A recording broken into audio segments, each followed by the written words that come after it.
An open laptop with a person's hands on the trackpad are shown.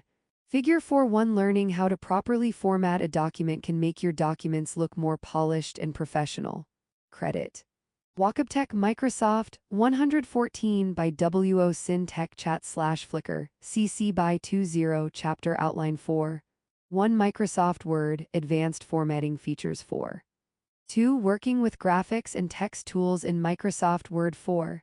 3. Managing long documents in Microsoft Word 4. 4. Google Docs Enhanced Formatting Features 4. 5. Working with graphics and text tools in Google Docs 4. 6. Managing long documents in Google Docs. Your supervisor has read the first pages of the WorldCorp Market Trends Report, which you have written with the collaboration of your coworkers. Your supervisor adds some edits and comments and is ready for you to finalize it. This means inserting final art, updating charts and graphs, adding navigational tools such as bookmarks and headings, tidying up the organization and appearance of the document using lists, and formatting the bibliography. Using the advanced formatting tools in Microsoft Word and Google Docs means understanding these programs and their features in more detail. These tools enable the user to go beyond writing and formatting a basic text document and will lead to the production of documents and reports that look and feel professional. Learning objectives. By the end of this section, you will be able to use advanced configuration tools in Word Insert and format page numbers in a document insert, and format headers and footers in a document insert, and format a list. Your supervisor at WorldCorp has asked you to revisit the Market Trends report that you started in the Creating and Working in Documents chapter. The report needs to have multiple sections that may need different types of formatting based on the content in the section. You may need to update the headers and page numbers, as well as add numbered or bulleted lists to summarize main points. You will also need to insert graphics and charts to enhance the report. This chapter covers how to take the Market Trends report to the next level by learning to insert visuals and formatting items, such as a table of contents, as you would expect to see in a professional report. First, you will work on the industry and market analysis section from the previous chapter. Then, you will build content for the other important sections. To get started, revisit the Market Trends report you created in the Creating and Working in Documents chapter. Using the skills from that chapter, format the headings for the document as shown below, using a theme you find professionally appealing. Use the following section headings for the document: Introduction, Executive Summary, Industry and Market Analysis, Competition, SWOT Recommendations, Key Findings, Summary. You created the Industry and Market Analysis section in the last chapter. You can use that document as the starting point. See Figure 4.2. The chosen theme is Berlin, with the colors changed to blue II, but you can choose a different theme for your document if you prefer. Design tab is selected. Various themes show in toolbar. Document visible with headings bolded in larger blue font, text in regular-sized black font, image of a computer inserted to right of text. Figure 4. 2. The first draft of the report has its major headings, under which you can add body text. Used with permission from Microsoft, advanced configuration. As you learned in the chapter Essentials of Software Applications for Business, the File tab contains the configuration options for Word. As the Market Trends report evolves, you will be collaborating with others to produce the final report.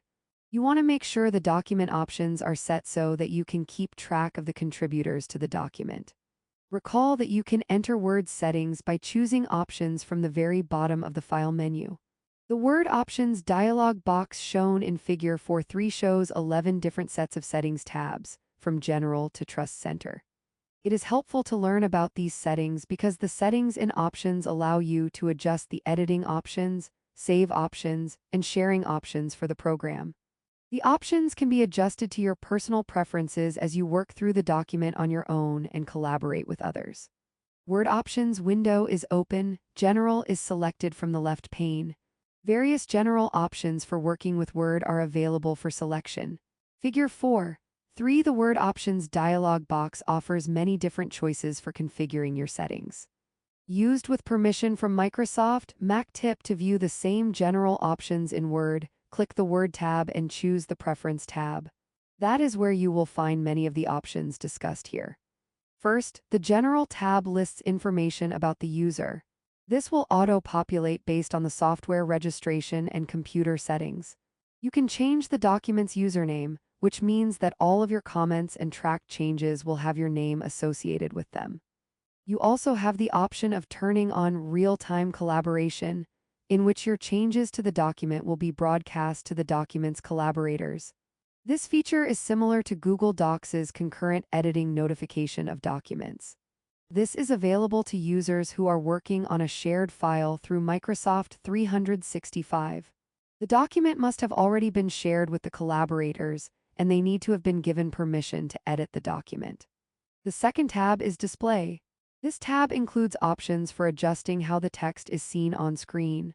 One of the more important options is the ability to turn the formatting marks on and off because it enables you to see if you have line breaks or extra spaces, as well as formatting settings in your text. Hidden characters that direct how text is displayed, but that don't show when the document prints, are called formatting marks. They have their roots in the paper and pencil editing process, in which editors use standard markings or symbols to indicate different things. For example, the paragraph is used to represent a hard return, i.e., a new line. These formatting marks might be similar to the editing and revision marks that you may have seen when getting a graded paper back in an English class. The third tab, Proofing, contains powerful tools for reviewing document edits. From this tab, you can turn various autocorrections on or off. Word provides the user with several convenient autocorrections, such as correcting for 2 capital letters at the beginning of a sentence, capitalizing a sentence that starts with a non-capitalized word, and correcting commonly misspelled words. You can also access the number of custom dictionaries that you have saved. A custom dictionary is essentially a collection of defined words that you provide to Microsoft. When you are typing in Word and use a word that is not in the default dictionary, you can choose to have the word added to the dictionary in the program. For example, when you type World Corp in Word, it will be identified as spelled incorrectly. See Figure 4. 4. If you right-click on the misspelled word, Word gives you suggestions, or you can choose to have the term added to the dictionary. This will create a custom dictionary by default that can be added to each time you choose to add to dictionary. The key benefit to making a custom dictionary is that you can populate it with appropriate words and terminology for documents that you work with frequently. This way, they will not come up as a spelling mistake or a term used incorrectly when using spell check. A word of caution: when you add words to the dictionary, they are added in exactly as you spell them, even if you accidentally misspell them. You should make sure when you are adding words to the dictionary that they are indeed spelled correctly. To look at the custom dictionaries that are currently saved, click on Custom Dictionaries. You can also review and edit the word list in the dictionaries. This can be useful when you are writing different types of documents. For example, in legal documents, you might use one custom dictionary, and in economics research documents, you might use another. The word World Corp is highlighted in a document. Spelling is selected and opens to a pane with Add to Dictionary selected. Figure 4. Adding words to the custom dictionary can be helpful if you use non-common words or acronyms regularly. Used with permission from Microsoft, another important tab is the Advanced tab. This one is the most versatile of the tabs, as it contains options for formatting, autocorrect, cut and paste, sizing of images, document viewing and display, and printing. These settings are considered more advanced because they go beyond basic settings.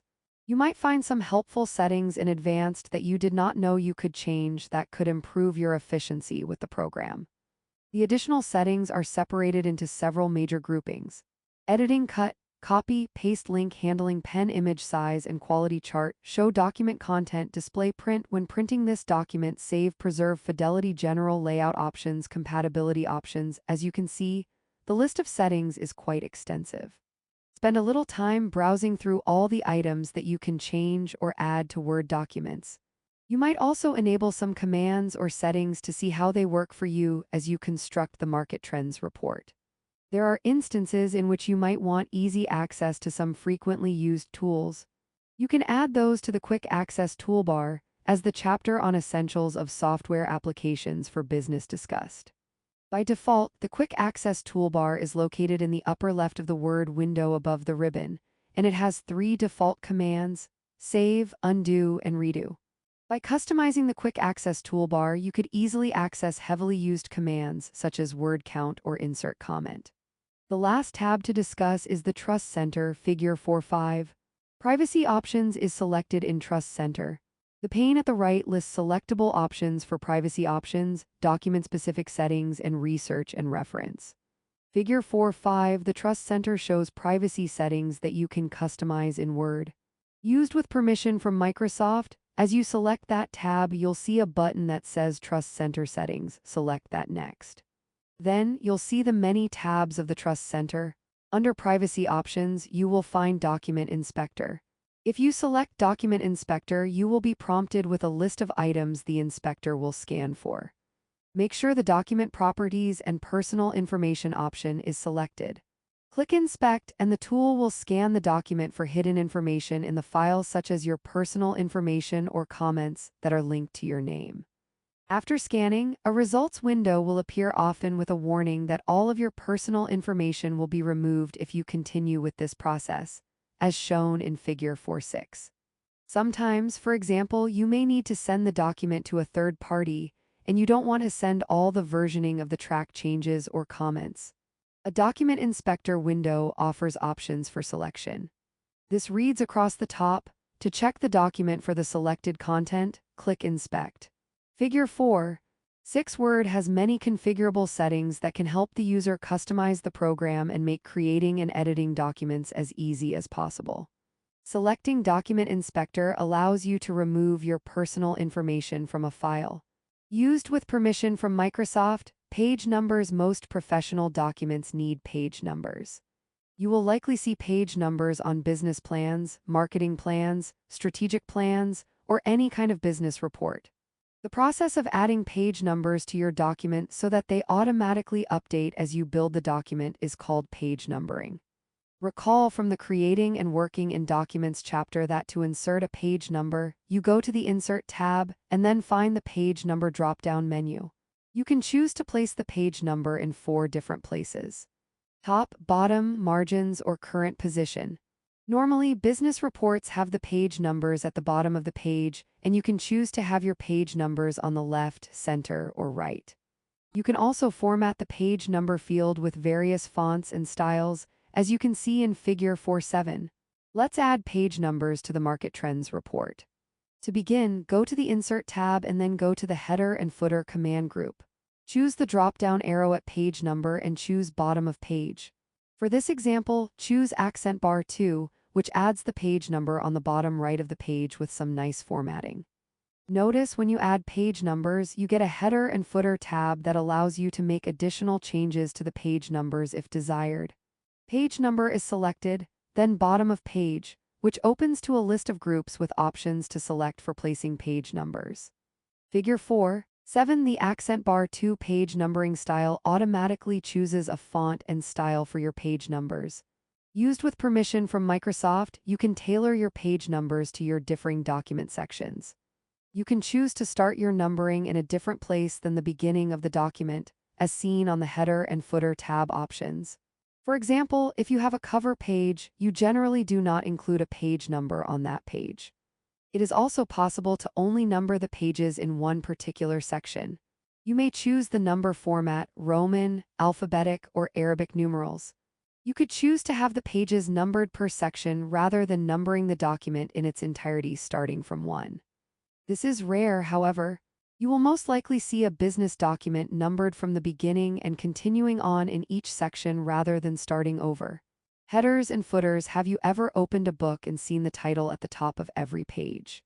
This area of the page is called the header, in which you can put essential information about the document, such as the name, chapter name, author, and page numbers.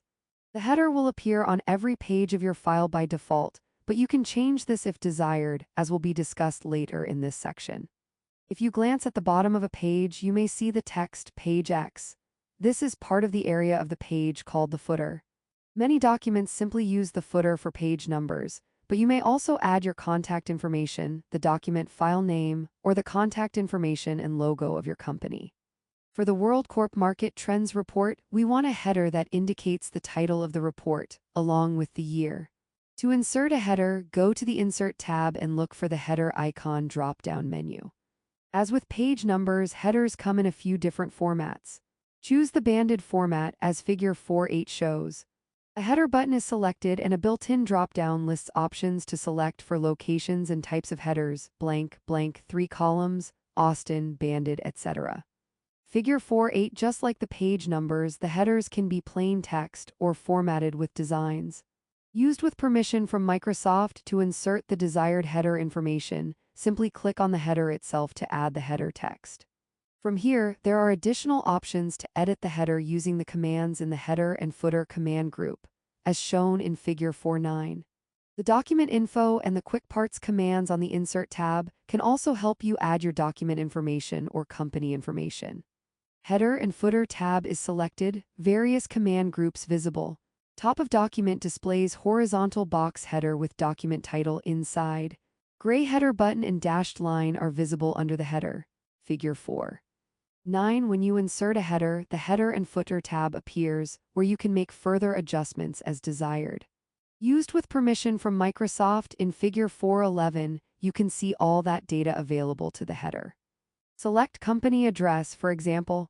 Note that the information contained in these fields is in the document properties as covered in Essentials of Software Applications for Business. If these fields have not been filled out in document properties, the tool will simply insert company address into the header. You will have to enter the required information there. The header is fully viewable by default, but sometimes you may want to hide it when writing the document, rather than seeing the white space dedicated to the header. To toggle off the header, go to the View tab and select either Read Mode, Web Layout, Outline, or Draft. The only view mode in which the header can be seen is Print Layout. Some business reports do not have a header on all pages or have different headers on odd versus even pages. This is called an alternating header. For example, you might want to include the report title on the even pages and the section title on the odd pages. To accomplish this effect in your document, just click on different odd and even pages. This way, one page will not have the header and one page will. Header and Footer tab is selected, various command groups visible. Text is being typed into blue header bar in document. Label with title pops up above text. Figure 4.10. You can type directly into the header area just as you would in the main page area. Used with permission from Microsoft. Document Info is selected, then Document Property, then an options list. Abstract, Author, Category, Comments, Company, Company Address, Company Email, Company Fax, Company Phone, Keywords, Manager, Published Date, Status, Subject, and Title. Figure 4.11. You can set up the document to include useful, company-specific properties that can quickly be added to the header. Used with permission from Microsoft, the steps to insert a footer are exactly the same as inserting a header. Select the drop-down menu Footer. The header, footer, and page numbers should have similar designs so that your document has a cohesive feel. Lists. As you are crafting documents, you may find that some information is better suited to a list, rather than a paragraph of text. You learned about lists in the chapter on creating and working in documents, but here you will go into more depth. Lists are useful for summarizing a long topic. The Market Trends report will certainly include lists, such as a list of competitors, major markets, and major product lines. Pulling information into a list can bring it to the reader's attention and help the flow of the document by preventing it from getting bogged down in page after page of paragraphs.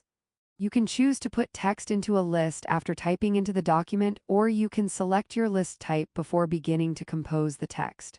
There are 4 types of lists in Word: bulleted, numbered, lettered, and multi-level. A multi-level list has 2 or more different levels and often combines different types of lists, such as numbers and letters or bullets and Roman numerals. Different types of lists are appropriate for different purposes. For example, numbered lists are useful for indicating a sequence or order, while bulleted lists can be good for summarizing. Any type of list, numbered, lettered, or bulleted, can be made into a multi-level list. Numbered and lettered lists. To create a numbered or lettered list from text already in the document, select the lines of text you want to create a list from and choose the numbering drop-down menu from the Home tab.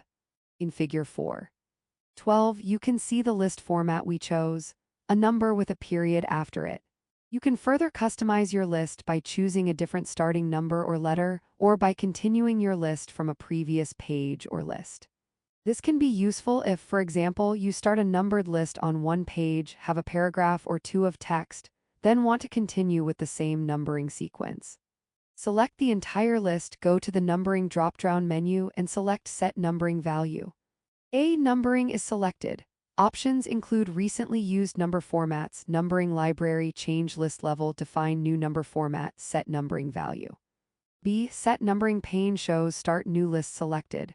Figure 412, A. Both numbered lists and lettered lists are available in the same drop-down menu. B. You can choose to start your list at any number or continue from a previous list. Used with permission from Microsoft, you can also change the indentation in the list. Select the entire list and go to the Layout tab. In the Paragraph command group, you will see fields for typing in custom indents. In the left box, type in your desired indent amount. 0.5 inches is a standard amount. Bulleted lists. Creating a bulleted list is a similar process, but unlike a numbered list, a bulleted list does not create a hierarchy. Instead of selecting the numbering drop-down list, choose the bullet drop-down list and select the type of bullet you want to use for your list, as shown in Figure 413. You can either create your bulleted list from regular body text, or you can convert an existing numbered or lettered list to a bulleted list. To change from numbered to bulleted format, just reselect the list and go back to the bullet drop-down menu and select the new format. Lists are selected and open to options for bullet lists, which include recently used bullets, bullet library, document bullets, change list level, and define new bullet. Figure 4. 13 different bullet designs may indicate different things. A checkmark list, for example, might be useful for a to-do list. Used with permission from Microsoft, multi-level lists. Suppose you need to make an outline of the market trends report using the headings for the sections of the report. Because the report is so long and detailed, it is too complex for a simple numbered or bulleted list. You will need to use a multi-level list. A multi-level list will help indicate different levels of importance and hierarchies within the report. Type the list of headings below into a blank document to start the outline for the market trends report.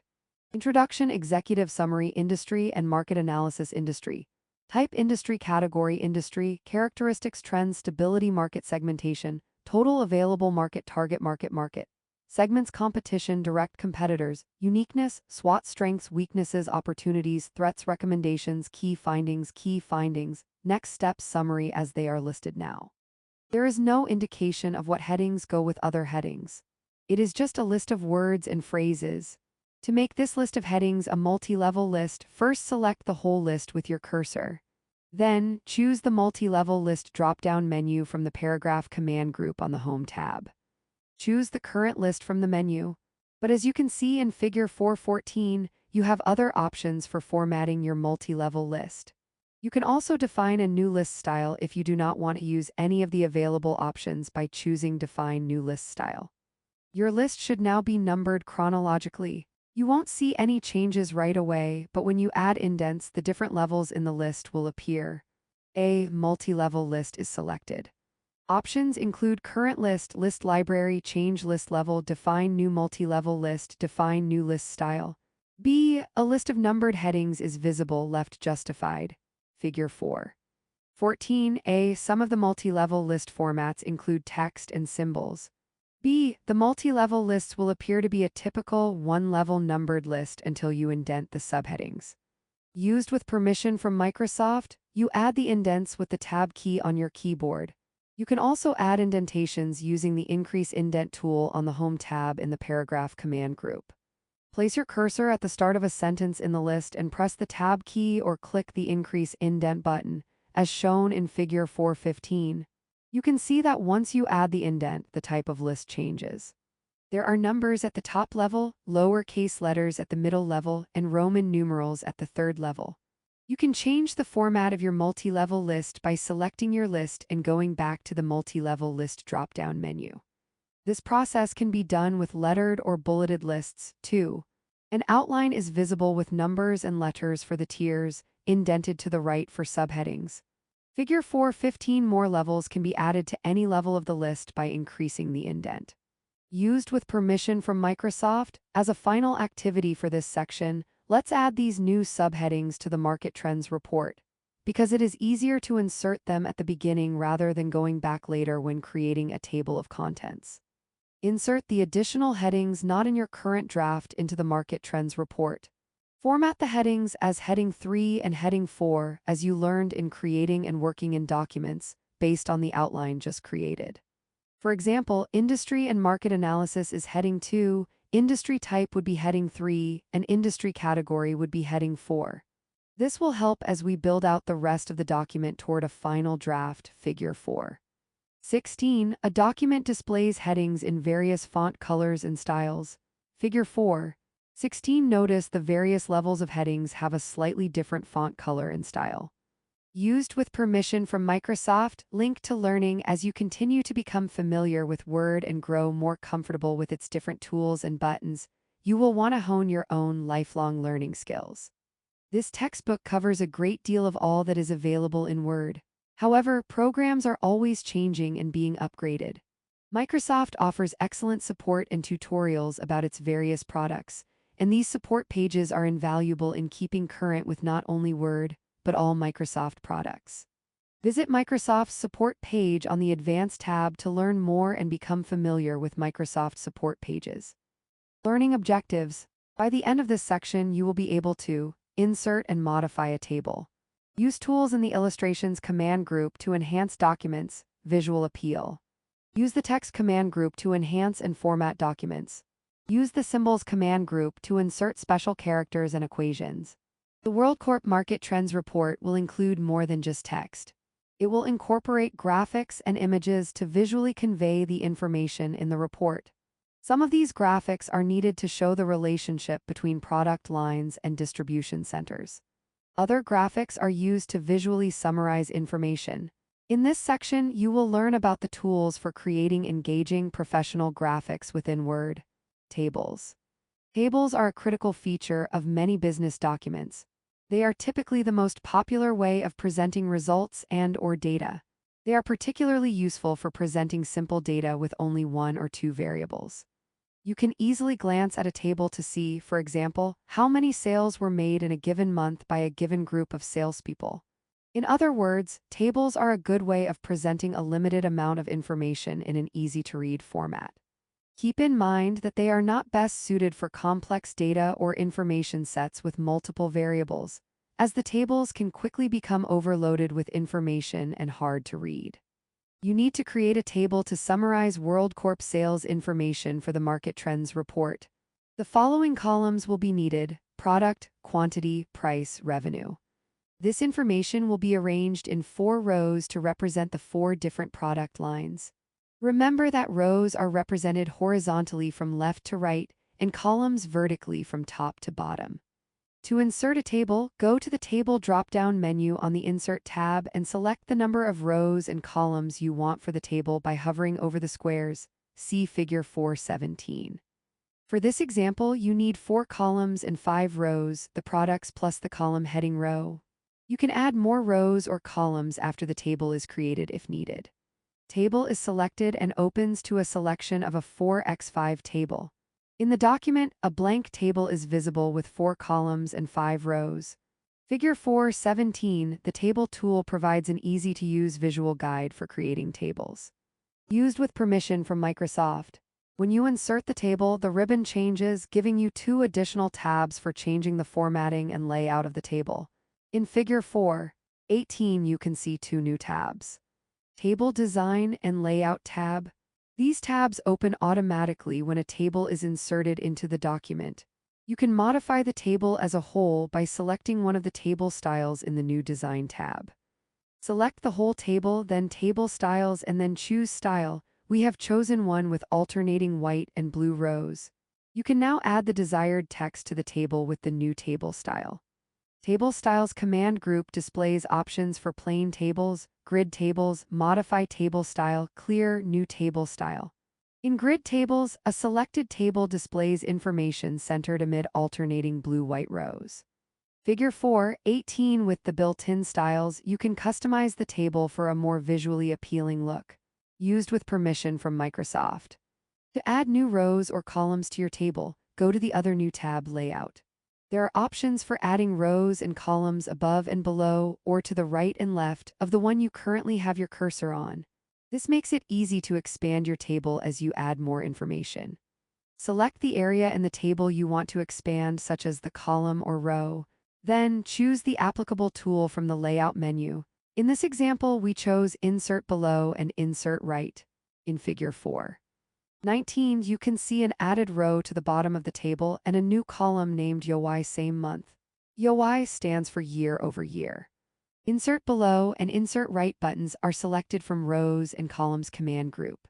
A blue and white line table is visible, with cells populated with text and numbers. Figure 4:19, the Layout tab tools are used to make physical adjustments to the table, such as inserting or deleting rows or columns. Used with permission from Microsoft. Illustrations command group. The Illustrations command group is for inserting images, shapes, SmartArt, or charts. For the Market Trends report, you will be inserting some graphs and charts that show the size of the market and other related information. You might also want to include images of new developments in the industry or current products on the market from competitors. The Creating and Working in Documents chapter covered the arrangement and aligning of objects. This section will cover how to insert different types of objects. Inserting pictures. When inserting a picture into your document, you can choose to get a picture from the internet, from stock images in Office, or from a picture saved on your computer.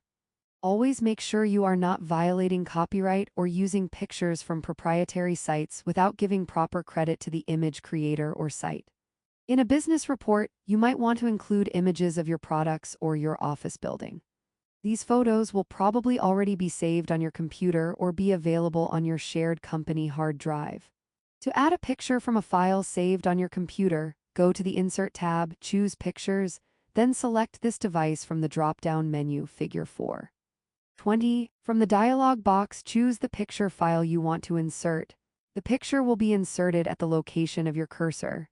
You may also choose to insert some stock images available through Office. Stock images are photos or other images that are already licensed for general use through whatever platform you are using. There are stock image repositories such as Getty. Office has its own repository of stock images, which you can access by selecting stock images from the Pictures drop-down menu. These images are searchable and include photos, icons, and cartoons. A Pictures button is selected, opens to options to insert picture from this device, stock images, online pictures. B Images tab is selected on pane. Category tab's image options populate the window. Figure 4:20. Word makes it easy for you to insert images from a variety of locations into their document. B. The Office stock images give you different options for more generic images or cartoons. Used with permission from Microsoft. Word also gives you the option of inserting a picture directly from the internet.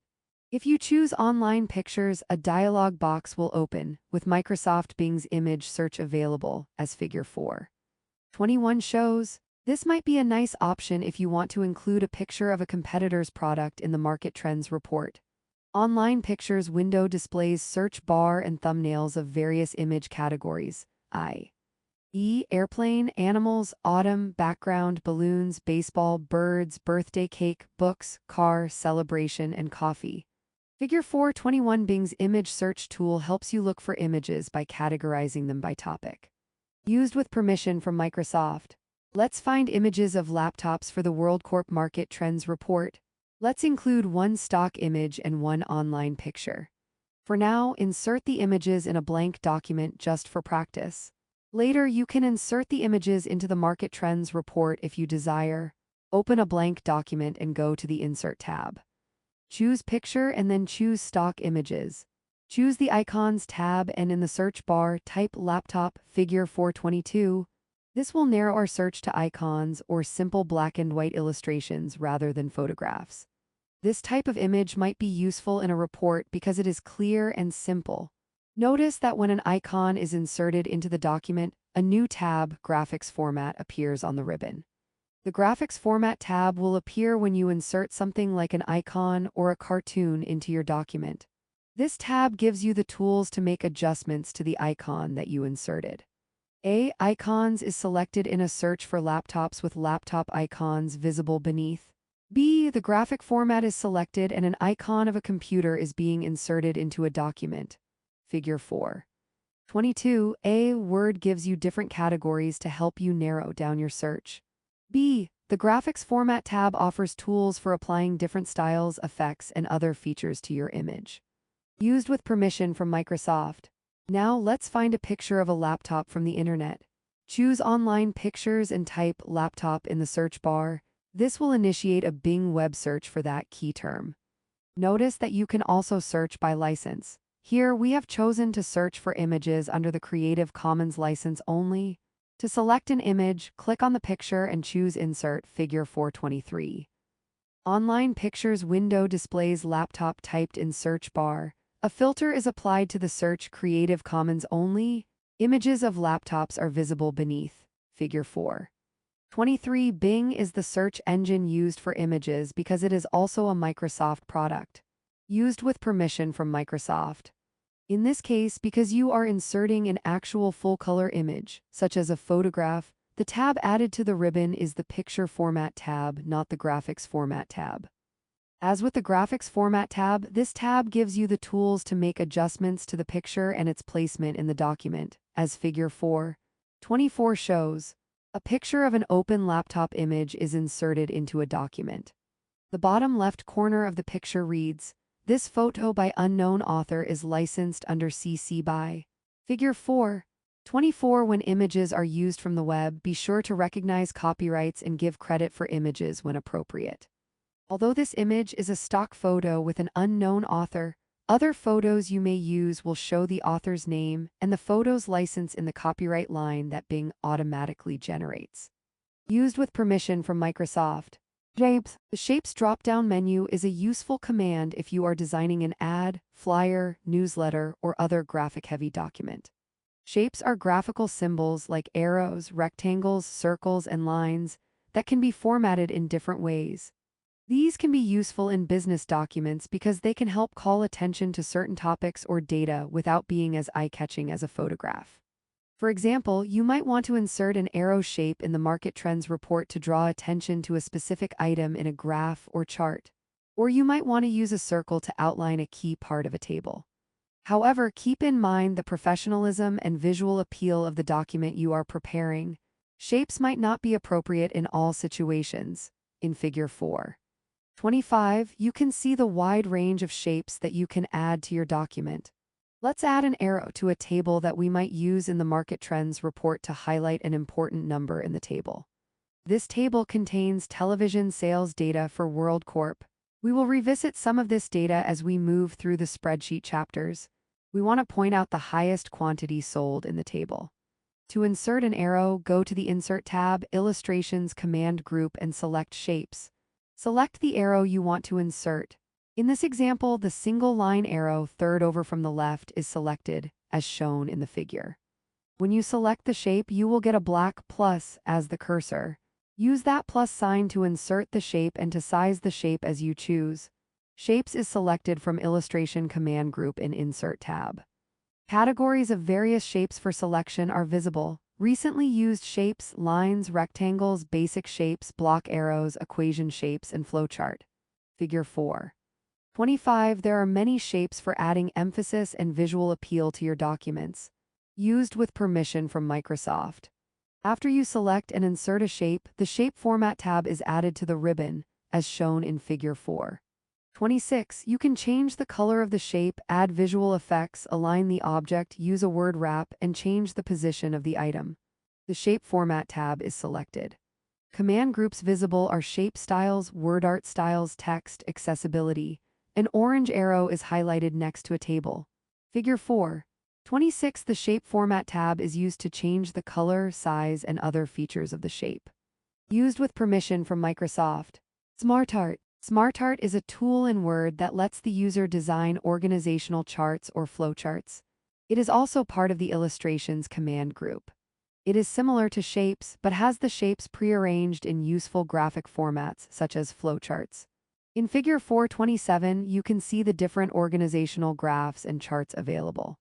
This section covers three important types of SmartArt: lists, process charts, and hierarchy charts.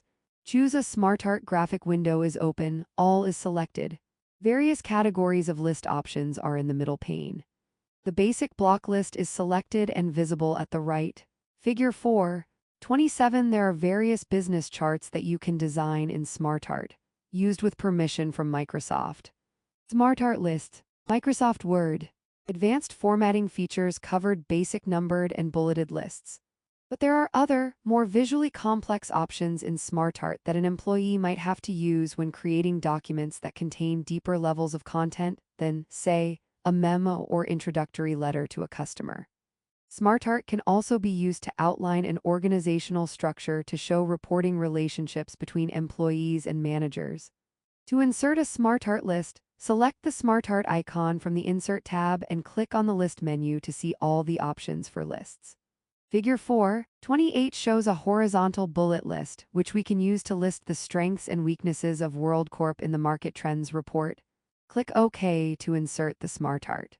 As you insert it, the SmartArt Design tab is added to the ribbon, which has options for modifying the SmartArt. Figure 429 shows what a horizontal bullet list SmartArt looks like. SmartArt is selected in Illustrations command group.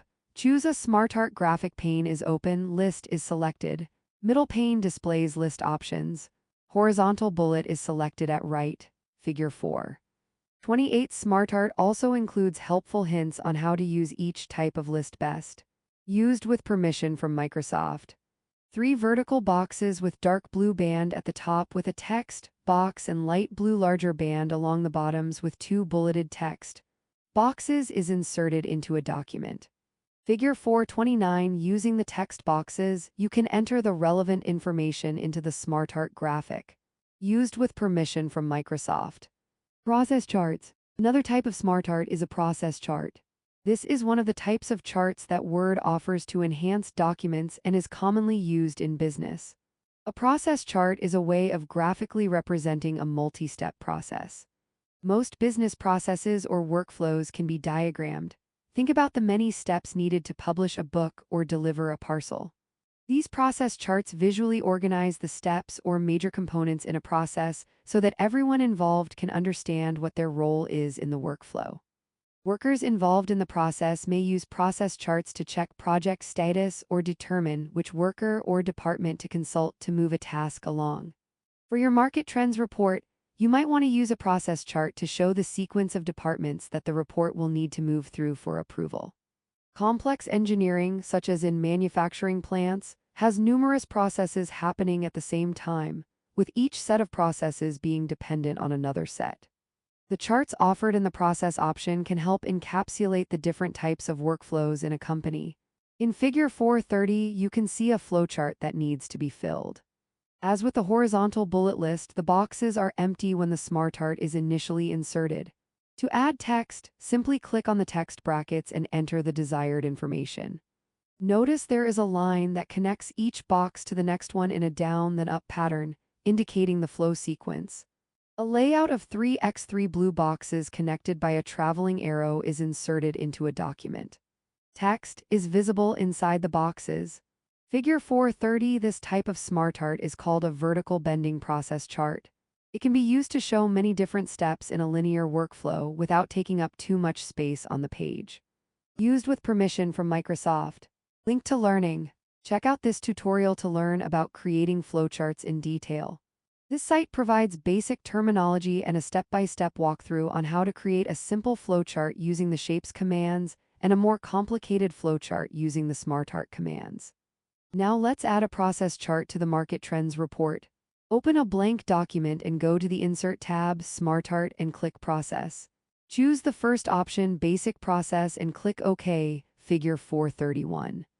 You can also change the colors using the tools on the SmartArt Design tab using the Change Colors palette on the tab Figure 432. Choose a SmartArt graphic window is open, Process is selected. Various options of process charts are available for selection in the middle. Basic process chart is selected. Figure 4. 31. Becoming familiar with a basic process chart will lay the foundation for progressing to more complex charts in SmartArt that you might need later in the workplace. Used with permission from Microsoft. Colors is selected and opens to options for primary theme colors. Colorful, Accent 1, recolor pictures in SmartArt graphic. In the document, a colorful process chart is displayed, connected by arrows. Figure 4. 32. The default color scheme is blue and white when the process chart is inserted, but there are many color options to make the process chart look more professional and visually appealing. Used with permission from Microsoft. Hierarchy charts. Another chart often used in corporate settings is the hierarchy chart. These charts typically show the chain of command at a business, in other words, who supervises whom. In a large corporation like WorldCorp, there may be hundreds of hierarchy charts. Every manufacturing center may have dozens, one for each functional department. You could consult these hierarchy charts in a company organizational manual or online on the company's intranet. In Figure 433, you can see the inserted hierarchy chart of WorldCorp's marketing department. A chart style is selected from the SmartArt Styles command group. A hierarchy chart is inserted into the document in blue and white. Figure 433, you can see the chart formatting and design options on the ribbon on this hierarchy chart. Used with permission from Microsoft. Real-world application. Understanding types of organizational charts. Many companies will include an organizational chart, org chart for short, within their internal documentation provided to employees. These serve as important documents that visualize the structure of the company, as well as the chain of command within its service units. Hierarchy charts can help you construct an organizational chart quickly. Before you begin, you will want to identify the type of organizational structure your company has adopted. Hierarchical organizations will have a clear and linear chain of command, usually organized by product or function, with power primarily held at the top. These are mechanistic or bureaucratic organizations. They tend to be formal with a narrow span of control within each unit. Organic structures are more fluid and flexible. Matrix organizations are a great way to try out a more organic organizational structure, while still maintaining some aspects of a mechanistic structure.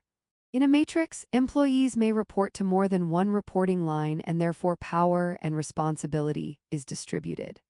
Dotted lines in such a chart would show informal or secondary relationships. So, before embarking on creating an organizational chart for an organization, first understand its structure to select the most appropriate chart type. Charts are another type of visual representation available in Word. While tables present just data and SmartArt figures show relationships, charts can show both. Word charts include many types of charts that are likely familiar to you, such as bar charts, line graphs, and pie charts. Charts can use data from another source, such as a Microsoft Excel spreadsheet, to create the visual representation.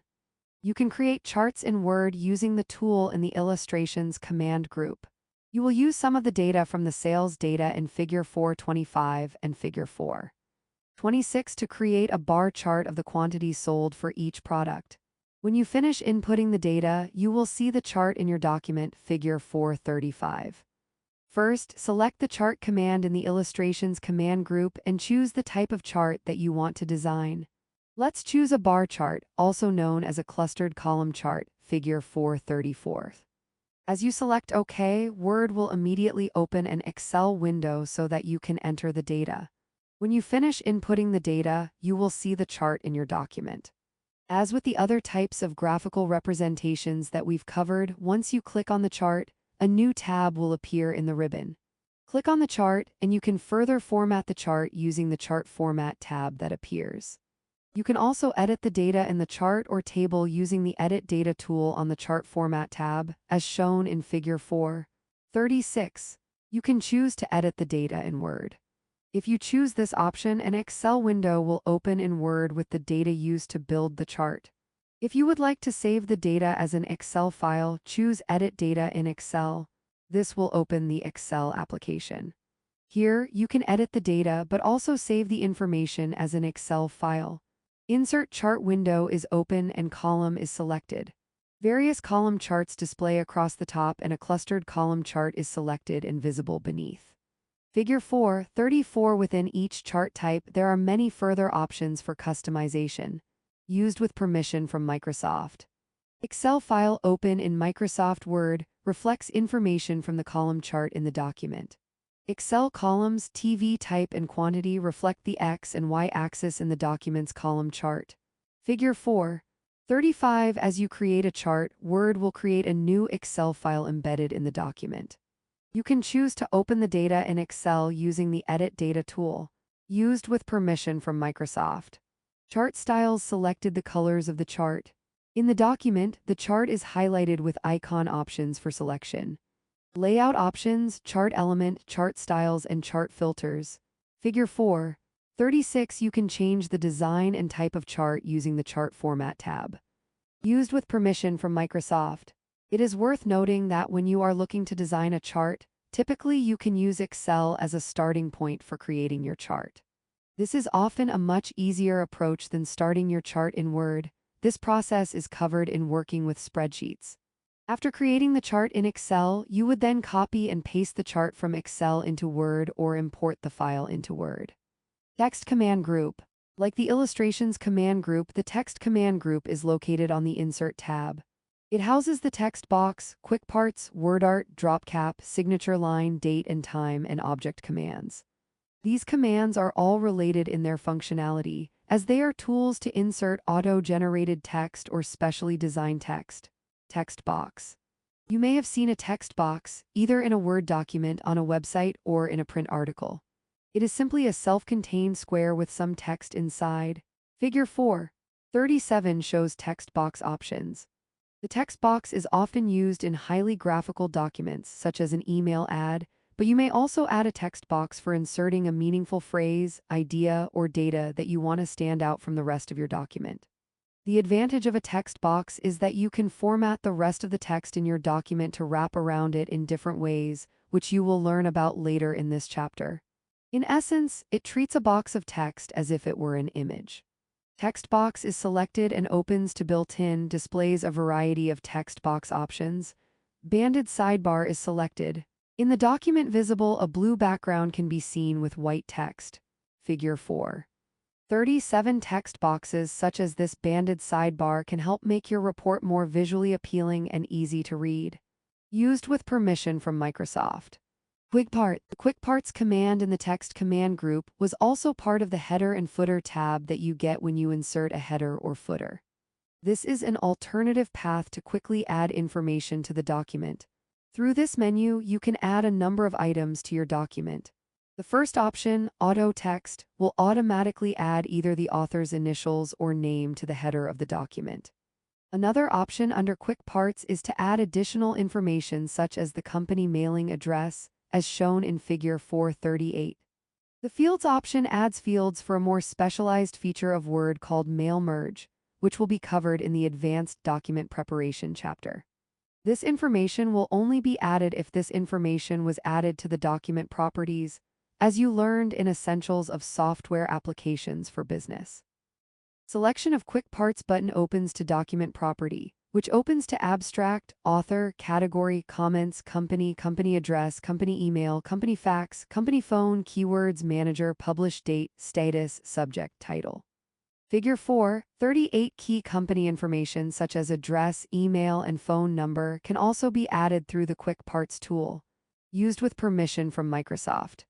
Word art. Word art is a type of stylized font available in Word.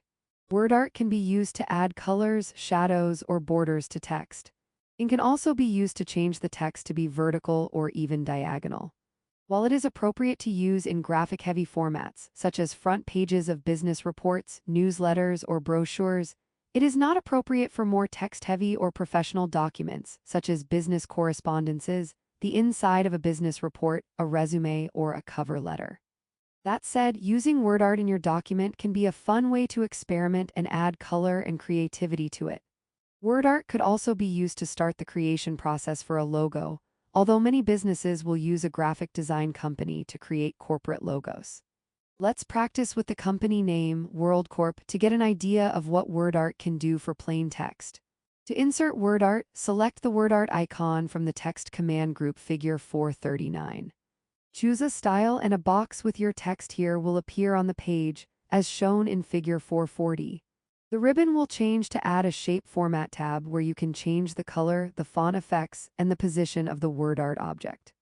Replace the text in the box with World Corp and choose a design that incorporates blue as the color because this is the company's primary color. Changes are made using the options in the Word Art Styles command group. You may place the word art object behind or in front of other objects, or align it in a certain position within the document, as you would with an image. On the ribbon, the text group is shown with word art selected. A drop-down shows different styles of word art. Figure 4:39. Whatever you type in the word art box will initially be center-aligned. You can change text alignment by going to the paragraph command group under the Home tab. Used with permission from Microsoft. A Shape Format tab is selected and opens to Shape Styles, Word Art Styles, Text, Accessibility, Arrange Groups. B. A text box displays World Corp entered inside in blue font. Layout Options box is visible. Figure 440A. When you insert word art, you will get another tab on the ribbon to further customize the text. B. You can send the word art forward or backward using the Arrange command group. Used with permission from Microsoft. Drop cap signature line date and time. The formatting options in the text command group can be seen in books, reports, and other kinds of stylized texts. For instance, you have probably seen a drop cap in a novel or journal article. It's when the first letter of the first sentence is large or in a stylish font, and the rest of the text is wrapped around it. To achieve this effect, select the first letter and choose the drop cap drop-down menu from the text command group, Figure 441. Once there, you will see options for font style and placement. You can choose drop cap options to change the font type and size. Generally, drop cap is not used in professional documents such as the Market Trends report. We are just using it here for illustrative purposes. As you can see from the figure, the large letter T is a bit distracting in the report. A. Drop text button selected with options visible.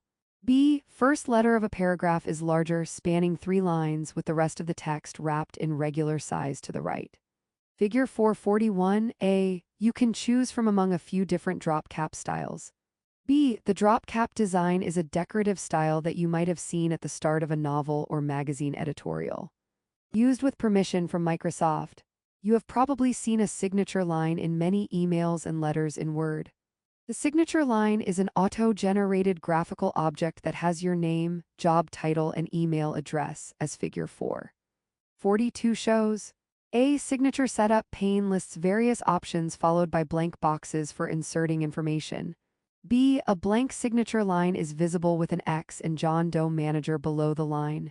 Figure 442. The signature line on B is what you will see once you fill the dialog box in A. Used with permission from Microsoft. The date and time command is an auto-generated timestamp of the date or and time format of your choosing, as Figure 443 shows. You might want to include the date and timestamp to your Market Trends report as it moves through the development process.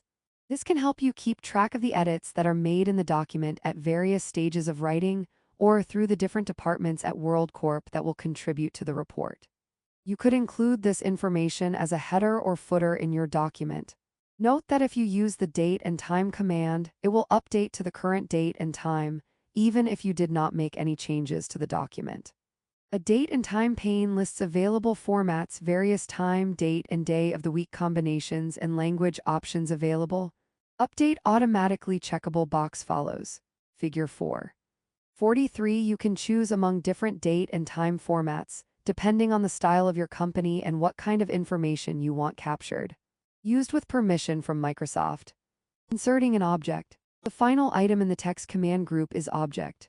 An object is anything that is inserted into the document rather than simply typing text.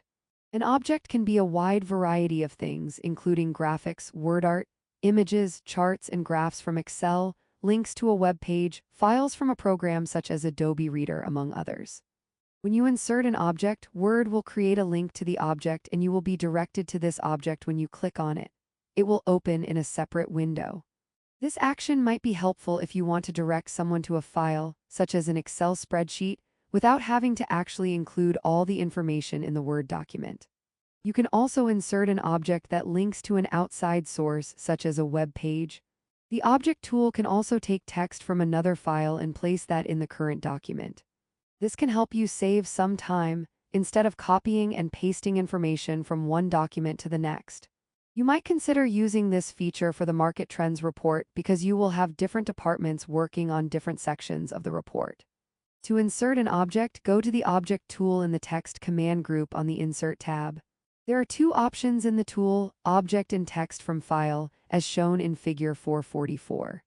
When Object is chosen, a dialog box appears, in which you can select all sorts of file formats if you were to create new or create from file. Create new means that you will create the file within the Word document in the chosen format such as Excel or Adobe. You could also choose to have the link to the object as an icon in your document rather than the first page of the inserted object being displayed. Create from file means that you can use an existing file to insert into the document. The Integrating Applications chapter covers inserting objects in more depth, as it includes the integration of Office programs. A object is selected and lists object and text from file options. B object window is open with Create New tab selected. Options for object type available. Result pane is at bottom. Figure 444A, you can insert an object or use text from another file in your document. B, when you choose object, you can create a new object or use an existing file. Used with permission from Microsoft. Symbols command group. The Symbols command group is also part of the Insert tab. A symbol is a special character not found on most keyboards and includes characters such as currency symbols, N-dashes and M-dashes, arrows, Greek letters often used in economic or financial math, and many other characters. Figure 445 shows some of the character choices available in Word. Symbol window is open, Symbols tab selected. Drop-downs for font and subset display with symbols available. Recently used symbols bar follows with other options for viewing the Unicode name selecting a character. Figure 445, you can use the subset combo box to look for the category you are looking for to help narrow down your choices. Used with permission from Microsoft. The equation command is for inserting mathematical equations into the document. The drop-down arrow by the equation tool allows you to see some built-in equations from common calculations, as Figure 446 shows. Equation is selected in Symbols. Options visible in built-in, area of circle, binomial theorem, expansion of a sum, more equations from Office. Insert new equation, Inc equation, save selection for equation gallery. Figure 446, several built-in equations are available in the equation tool. Used with permission from Microsoft. You can also choose to insert a new equation if none of the built-in options meet your needs. When you insert the equation, either new or built-in, a new tab appears on the ribbon called Equation.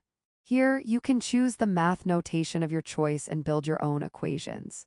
This is especially useful for economic and finance research, engineering reports, or any other kind of quantitative discipline or science. You can even draw the equation that you want to insert, and Word will recognize the numbers and symbols. Select Inc equation from the Equation drop-down menu. This allows you to use the mouse or your finger to draw the equation symbols if your touch screen or pad allows this. Figure 447. A equation opens to groups. Symbol structures, a type equation here box is visible. B math input control pane displays typed formula and hand-drawn image of that same formula. Editing buttons available. Figure 447. A, the equation tool can be helpful in making your documents look professional when you need to incorporate mathematical equations. B Word has the ability to read your drawings and recognize the symbols. Used with permission from Microsoft. Learning objectives. By the end of this section, you will be able to use the tools in the Pages command group. Utilize Format Painter to apply formatting in a long document. Use some of the tools on the References tab.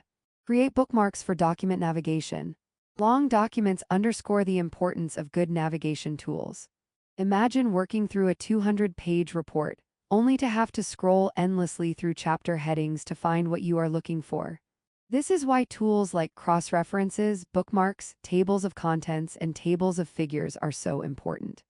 They allow you to quickly access different parts of your document, as does the document outline available in the navigation pane. In a business setting, these navigation tools are especially important. Think about your market trends report for World Corp. The high-level executives reading your report will need to be able to quickly glance at the table of contents and read a few pages of the report without having to scroll or flip through many pages of text. In fact, they likely don't need to read the whole report. They will read the executive summary and skip around the report to graphs that interest them. The executive summary is a short overview at the beginning of the report that highlights the main points of a long report. This section discusses the different command groups and tools that make long documents more user-friendly. The Pages command group. The Pages command group is on the Insert tab, and it contains 3 commands. The most used one is Page Break. This command allows the user to finish writing on the current page and start writing on a new page. You can also access many of these same tools on the Layout tab in the Page Setup command group. Adding a page break can be particularly useful at the end of a chapter or section. To insert a page break, place the cursor where the break will be the start of the new page and select the page break option. You may also just use the keyboard shortcut Ctrl+Enter to place a page break. If you turn on the ability to view hidden characters, you can see exactly where the page break is on your page, see Figure 4. 48. You can also view it easily in the Print Layout option on the View tab. Here, we can add a page break at the end of each major section of the Market Trends report. Page break is selected Pages group. Left page displays document with a page break after text. Second document displays no page break after the first paragraph. Figure 4. 48 page breaks make the subsequent text start on the next page. Here, it was placed at the end of the introduction executive summary so that the industry and market analysis section started on a new page. Used with permission from Microsoft. There is another command, blank page, which is not as commonly used as page break, but can be impactful in long documents such as reports and textbooks. These intentionally blank pages are added to provide a sense of closure or finality before a new chapter or section begins. They make a bigger impact than just a page break because they leave a full page empty. This convention is more often used in the publishing world when needing to, say, start a new chapter on a right-hand page. To insert a blank page, go through the same steps as inserting a page break. Put the cursor where you want the blank page to be and select the blank page icon. The last command to discuss in the Pages group is Cover Page. Adding a cover page or title page is a common practice for long documents. It is an informative page that contains basic information about the report, such as the title, authors, publishing date, and the department and division. Some companies or organizations follow specific guidelines about title pages. Formally written reports that follow the Chicago Manual of Style, for instance, do not include any graphics and the components must follow a set alignment and format. Yet many business reports do not strictly follow any set manual of style or may simply follow their company's brand guidelines. It is appropriate in many business settings to use graphics such as a logo or photograph on a title page, as in Figure 4. 49. Insert a title page to your Market Trends report. To insert a title page, select the drop-down menu of the Cover Page command and choose a design. Word offers many different options for layouts, fonts, colors, and styles. Just update the text and add an image if applicable. Cover Page is selected. Displays option for built-in various cover page styles for selection and more cover pages from Office. Remove current cover page and save selection to Cover Page Gallery. Figure 4. 49 Word comes with some built-in styles and layouts for cover pages, some of which include spaces for graphics. Used with permission from Microsoft. Format Painter. Another tool in Word that helps manage long documents is the Format Painter. Format Painter is a command on the Home tab. It is used to copy formatting from another document or section of the same document. This can be useful when you have formatting in one section of the document that you want to copy over to another section, saving you the time and effort of having to format the new document or section again manually. To use the Format Painter, select the area of the document from which you want to copy the formatting, then choose the Format Painter command. If you single-click the Format Painter, it will only allow it to be used once. To use it multiple times, double-click the Format Painter. It can then be used until you click the Format Painter icon again or press the S key. The mouse pointer will change to a little brush, then with the brush, you select all the areas you want to apply the formatting to. Word will automatically mirror and apply the new formatting. If the document has a lot of chapters, if the document outline is multi-level, or if there is a lot of different elements in the previous document, then the Format Painter will not work perfectly. You might need to fix some pages or areas of the newer document. For example, when you have bullets, the Format Painter will not copy over the bullets, but instead will only copy the formatting of the text.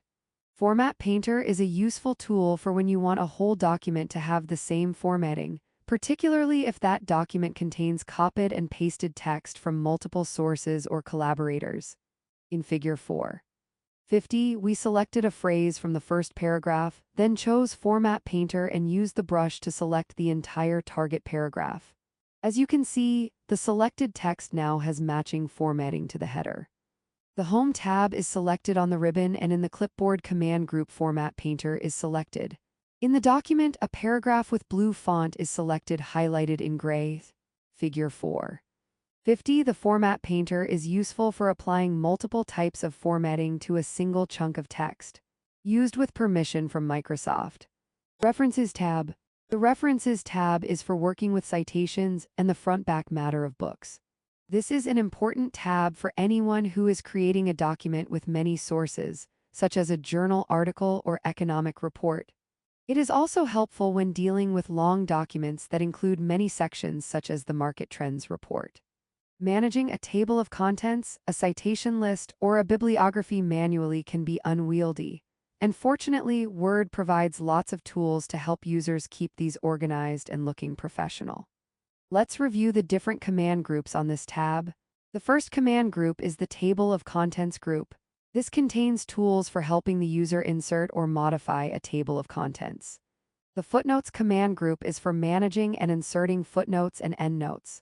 The Research command group has two useful tools. The Search tool can be used to find information, definitions, and images online.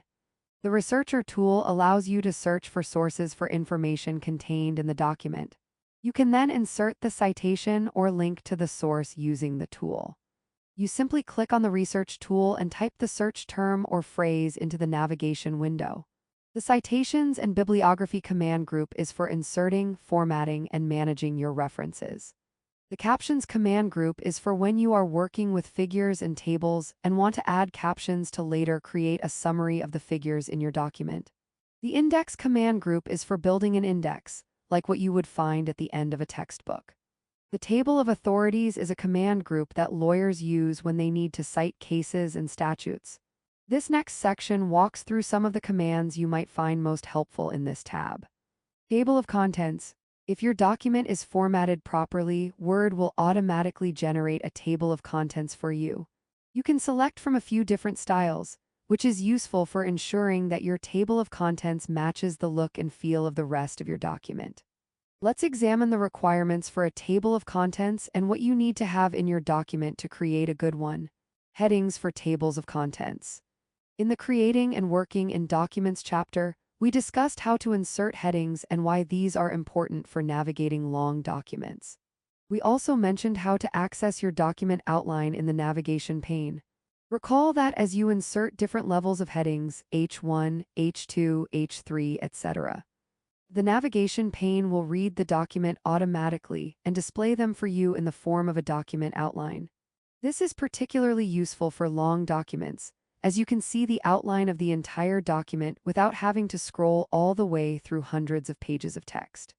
The reason these headings are relevant to generating a table of contents is that the table of contents uses the headings in the same way as the document outline. When you set up your H1s, H2s, and H3s, Word will automatically use those to generate a multi-level table of contents. Section breaks for tables of contents. In the chapter on creating and working in documents, we also briefly reviewed how to insert section breaks and why they are important. Recall that there are two types of section breaks: continuous section breaks and page breaks. Continuous section breaks are used when you want a new section but want to remain on the same page. They can also be used if you want to have different margins on two different areas of the same page or to add columns for one section of the text. Page breaks, however, begin a new section on the next page. These do everything the continuous section break does but simply adds a new page. These are useful for when you want to start a new chapter, for example. Both types of section breaks are important for generating your table of contents. When you create a table of contents in Word, the program automatically generates page numbers based on the page numbers in your sections. You may have continuous page numbering throughout your document, and so in this case, the table of contents will not be concerned with your sections. However, if there is different page numbering in different sections, the table of contents will reflect this. Inserting a table of contents. You need to have added your headings and sections for the table of contents to work.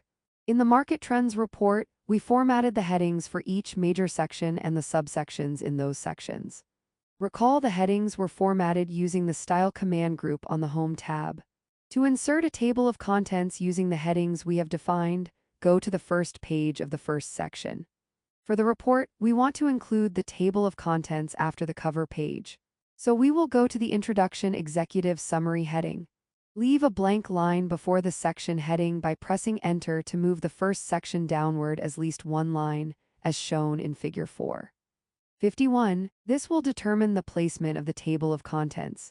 It should appear before the actual report starts, so before the first section of the document. Now go to the References tab, choose the drop-down menu called Table of Contents, and choose any of the preset formats. Choose Automatic Table 2 for the Market Trends report. It will look like Figure 452. Conveniently, the table of contents has clickable hyperlinks by default, meaning that you can press Ctrl on the keyboard while clicking the mouse on any part of the table of contents, and it will take you to that part of the document. Table of Contents selected, opens to built-in with style options and more table of contents from Office.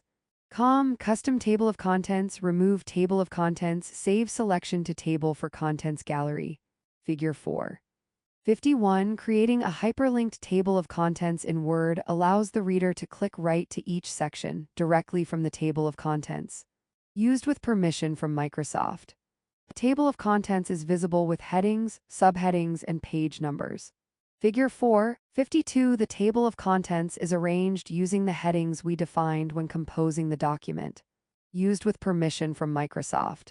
Note that any time you update your document and add or delete any headings, you will also need to update your table of contents. You can do this simply by putting your cursor anywhere on the table of contents and selecting the Update Table button. This will automatically update your headings and page numbers. Footnotes and endnotes. A footnote is a way to add notes to a document and/or a way to cite a reference. A footnote appears at the bottom of the page where the reference occurs. When you add a footnote, a small superscript number or symbol will appear above your text, and then the footnote will automatically be added to the bottom of the page. This is an easy way to add a reference to a source or other general notes. For example, the author may want to add a related thought or comment about the text and have it appear at the bottom of the page in the form of a footnote, so that the reader can quickly and easily read it. An endnote is similar to a footnote, except that the note appears on a page at the end of the document. Endnotes are typically part of the back matter. They are useful for when you want to have all of your references and comments in one place. However, having them at the end of the document makes it harder for the reader to read them in the moment. To insert a footnote or endnote, place your cursor at the end of a sentence and choose the Insert Footnote or Insert Endnote command on the References tab. Word will automatically take you to the bottom of the page for a footnote or the end of the document for an endnote, and add a short line to indicate where the footnote-endnote space will be. For the Market Trends report, we need to add a footnote to provide the reference for the information about laptop sales in the industry. We will place the cursor at the end of the sentence, at the end of the word billion, as the place where the footnote notation will be inserted, Figure 4. 53. The actual footnote will be inserted at the bottom of the page as a blank footnote. You can then insert the appropriate citation for the footnote. In this case, the website for the reference was copied and pasted into the footnote, Figure 4. 54. To format the text in the footnote, click on it twice and the whole line will be selected, then right-click on it and select Style. You can change the font type if you click on Modify. You can further change the footnote type as there are many standard layouts of how to present a footnote as Figure 4.55 shows. Enter the citation text for the footnote. In the document, the words $20 billion are followed with a superscript 1. Figure 4.53, the superscript 1 indicates that there is a footnote at the bottom of the page. Used with permission from Microsoft. The words $20 billion are followed with a superscript 1. At bottom of document, a line separates the document text from the footnote. Superscript 1 is below line followed by website link. Figure 4.54, footnotes will be numbered in the body of the document and numbered at the bottom of the page where the footnote is inserted. Include the citation for the reference in the footnote. Used with permission from Microsoft. Footnote text is highlighted in a document and styles is selected. Options are visible for styles of font and create style, clear formatting, and apply styles. Figure 4.55, the style of the footnote font can be formatted using a wide variety of built-in styles. Used with permission from Microsoft. An endnote will look exactly the same as a footnote. The only difference is that it is at the end of the document instead of at the bottom of the page. For the Market Trends report, we could use endnotes to identify the departments that contributed the specific information in the sections, or to add additional context to a statement in the report. For both footnotes and endnotes, you have the option of changing the numbering system. Word will automatically use numbers for footnotes or Roman numerals for endnotes, but you can change this. Double-click to select the endnote or footnote, then right-click it to activate the context menu and select Note Options where you can change the numbering format. If you want to change the font or layout, select Style from the context menu, Table of Figures. A table of figures is similar to a table of contents, except that instead of listing your document's headings and section breaks, it lists the caption figures such as tables and images. This is useful in documents with a lot of statistical analyses, for instance, in which readers will need to easily and quickly find specific graphs or charts. It can also be useful in documents like business reports, where you might want to have a list of the different data tables. Like a table of contents, there are a few requirements that must be met before the table of figures can be generated. Captions. For Word to automatically generate your table of figures, you need to insert captions for each of them. Let's first insert a summary chart of data using the skills learned earlier in the chapter into the Market Trends report. To caption a figure, select the entire figure, then choose Insert Caption, see Figure 4.56. In the dialog box that appears, see Figure 4.57, the caption is automatically generated to be Figure 1, but you can rename it to whatever you like. There are also options where you can choose the placement of the caption. Do the same for all the figures in your document. Once all your figures are captioned, then you can insert your table of figures. References is selected on ribbon and in Captions command group, Insert Caption is selected. In the document, a cursor sits at the start of a blank line underneath a table of information. Figure 4.56, you must use the Insert Caption tool to make sure all of your captions will appear in the table of figures. Used with permission from Microsoft. A caption pane is open with options for caption, label position options, and exclude label from caption. B, in the document, the caption is visible on the left side underneath the table. Figure 4.57a, you can use the default text for captions or type in your own information. B, the caption is placed below the table in this example and is formatted according to the style formatting used for the rest of the document. Used with permission from Microsoft. Inserting a table of figures. As with inserting a table of contents, first go to the top of your document where you will want your table of figures to appear. Typically, a table of figures is placed right below the table of contents. Now that we have labeled our table with a caption, we can create a table of figures to see how it works, as seen in Figure 4.58. Insert a page break and choose the Insert a Table of Figures command from the References tab. Word will automatically read the existing captions, and a table of figures will be generated.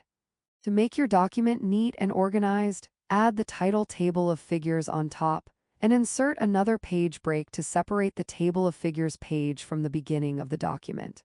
Table of Figures pane opens to a Table of Figures tab with options for print preview, web preview, show and write align page numbers, tab leader and format and caption label. Figure 4:58. You can change some formatting options when you choose Insert Table of Figures. Used with permission from Microsoft. A two-page document with header in blue contains a table of contents with tiered headings, page numbers. The other page displays a table of figures with title, table name, and page number. Figure 4:59. The table of figures should look similar to a table of contents, but without the multi-level tiers. Used with permission from Microsoft. Linked bookmarks. Another helpful tool for navigating long documents is the bookmark. You can add bookmark links throughout your document for better navigation. Place the cursor where you want the bookmark to link up to a section header, for example, or the beginning of an important paragraph, and go to the Insert tab and click Bookmark. In the dialog box, type a name for your bookmark. Figure 460. In this case, we chose to bookmark the start of the body text. Now select a word that will link up to the bookmark, right-click on it, and select Hyperlink from the context menu. The same hyperlink dialog box will appear, but this time select Place in this document. Click on the bookmark you just made and then click OK. The link will be set. Figure 461. Conversely, if you want to remove a bookmark from Word, click the bookmark command in the Insert menu, locate it, and then select Delete. A bookmark button is selected and opens to Bookmark pane with options for bookmark name, sort by name and location, box for hidden bookmark selection, and add, delete, and go to buttons. Figure 4:60. When creating bookmarks, make sure to choose a descriptor word that has meaning to the content you are designating. Used with permission from Microsoft. Insert Hyperlink pane opens to link to existing file web page, place in this document, create new document, email address. Text to display and select a place in this document offer selections. Figure 461. The bookmark is now set. Linking a section of text to a bookmark eases navigation through a long document. Used with permission from Microsoft. Another reason to use bookmarks is to help digital readers of your document navigate back to important sections of the document while they read. For example, you can add a link at the end of each chapter that says, "Go to Table of Contents." To do this, first place a bookmark in front of the table of contents as Figure 4:62 shows. To locate the roster of bookmarks, click the Bookmark command on the Insert tab and then click Go To. If you want to relocate the bookmark, place the cursor where you want the bookmark to be relocated to, then open the Bookmark dialog box, click the original bookmark's name, and then click Add. This will update the new location. Button for Update Table visible in document. Bookmark pane is open and lists the table of contents in bookmark name. Sort by name and location and hidden bookmarks buttons are located below. Figure 4:62. When you create the bookmark at the table of contents, you will be able to see it in your roster of bookmarks. Used with permission from Microsoft. Next, move to the area of the document where you want to link the table of contents. Go to the Insert tab and select Link. From the Insert Link window, choose the bookmark you just created. In the text box that appears, write the text you want readers to see, go to Table of Contents, then choose Place in this document as shown in Figure 4:63 and Figure 4:64. Choose the placement in the document and click OK. Insert Hyperlink lists options to link to existing file or web page, place in this document, email address. Text to display and select a place in this document are available with options. Figure 4:63. Remember to name your hyperlink something that will be helpful to the reader. Used with permission from Microsoft. Go to Table of Contents is located at the bottom left of the document in a green font and hyperlinked. Figure 4:64. Readers can simply click on the inserted hyperlink to go straight to the table of contents. Used with permission from Microsoft. Spotlight on ethics. Academic integrity. When you are creating documents, especially long documents that might include research or data that has been created by others, it is essential that you give proper credit.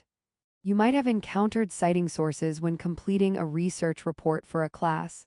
We have an ethical obligation to cite sources to acknowledge the work of researchers and their findings from the studies. If proper citation is not given to material that is not your own, this is called plagiarism. Plagiarism is part of a broader category called academic integrity. Academic integrity goes beyond giving credit for work that is not your own, but it also covers issues such as cheating on a test or paying to have someone create a research report for you. This is not to say that we cannot use information from others to support our thoughts or to help us develop a new understanding of the material. Instead, it means we have to acknowledge that the information came from another source and we are using their research in our work. From the researcher's standpoint, a measure of the quality of the research is the number of times the work is cited by others. This is similar to a product online having a large number of 5-star reviews. The more the research is cited by others, the higher the credibility of the information. Learning objectives. By the end of this section, you will be able to insert and format page numbers, insert and modify a header/footer, insert and format a list. The Market Trends report has been composed thus far in Microsoft Word. However, it could have just as easily been composed in Google Docs. Docs has many of the same features that we see in Word. Some people prefer working in Docs as it can be more user-friendly than Word, particularly its features involving collaborating with others. Many of Docs' advanced formatting features are similar to those in Word. Just like in Word, you can insert and format page numbers, headers, footers, and multi-level lists. Some customizable features that are present in Word may not be present in Docs, but some users might prefer fewer choices, as it facilitates a more user-friendly program. Here, we will revisit many of the tools we covered earlier and apply them to the Market Trends report in Docs. We will start with an earlier draft of the report where we began the chapter Figure 4.2. Tip: Mac computers come with Safari as the default internet browser. While Docs works just fine in Safari, it functions better in Google Chrome. Chrome is also a Google product and as such, comes with integrations that work seamlessly with Docs, such as browser extensions and notifications, as well as supports Chrome-only features like voice typing. Page numbers. The tool for placing page numbers into a Google document has fewer customizable formatting options than the tool in Word. There are only 2 page number styles, top right or bottom right. These are both available in the Insert menu. Let's start with the Market Trends draft and add page numbers, Figure 465. If you select more options, a few more customization options appear. You can choose to have your page numbers start counting from the second page of your document, which could be useful if your first page is a cover page or a table of contents. You can also start your page numbering at a certain number, i.e., other than the number 1, as shown in Figure 4.66. The page number is always placed in the header or footer. Insert tab opens to page number option that opens to choices of locations for placing the numbers in the document, various locations and combinations displayed. More options and page count also available. Figure 4.65. Although the default page number doesn't seem to allow the user to insert the number on the left or in the center, you can align it later using the alignment tools in the action bar. Google Docs is a trademark of Google LLC. Page numbers pane is open with options for apply to, header and footer positions, show on first page, numbering to start at hash and continue from previous section. Figure 4.66. You can choose to have the page numbering continue from a previous section, which can be useful when creating long documents with multiple sections. Google Docs is a trademark of Google LLC. One convenient feature of Docs is its ability to easily add a page count to your page number. First, you insert your page number, then manually type the word of after it, Figure 4.67. Then go to the Insert menu, click Page Numbers and select Page Count, Figure 4.68. This will add a field that gives the total number of pages in the document. Now your page count should appear as hash of e.g. 1 of 5, Figure 4.69. Along the bottom of a Google Docs page is a page count feature, one of cursor that is blank. Figure 4.67. Use the Insert menu to insert page numbers. Google Docs is a trademark of Google LLC. Insert tab opens to options for image, table, dropdown, footnote, building blocks, special characters, equation, watermark, headers and footers, and page numbers. Page numbers opens to more options and page count. Figure 4.68. The page count feature allows the reader to see how many total pages there are in the document or that section.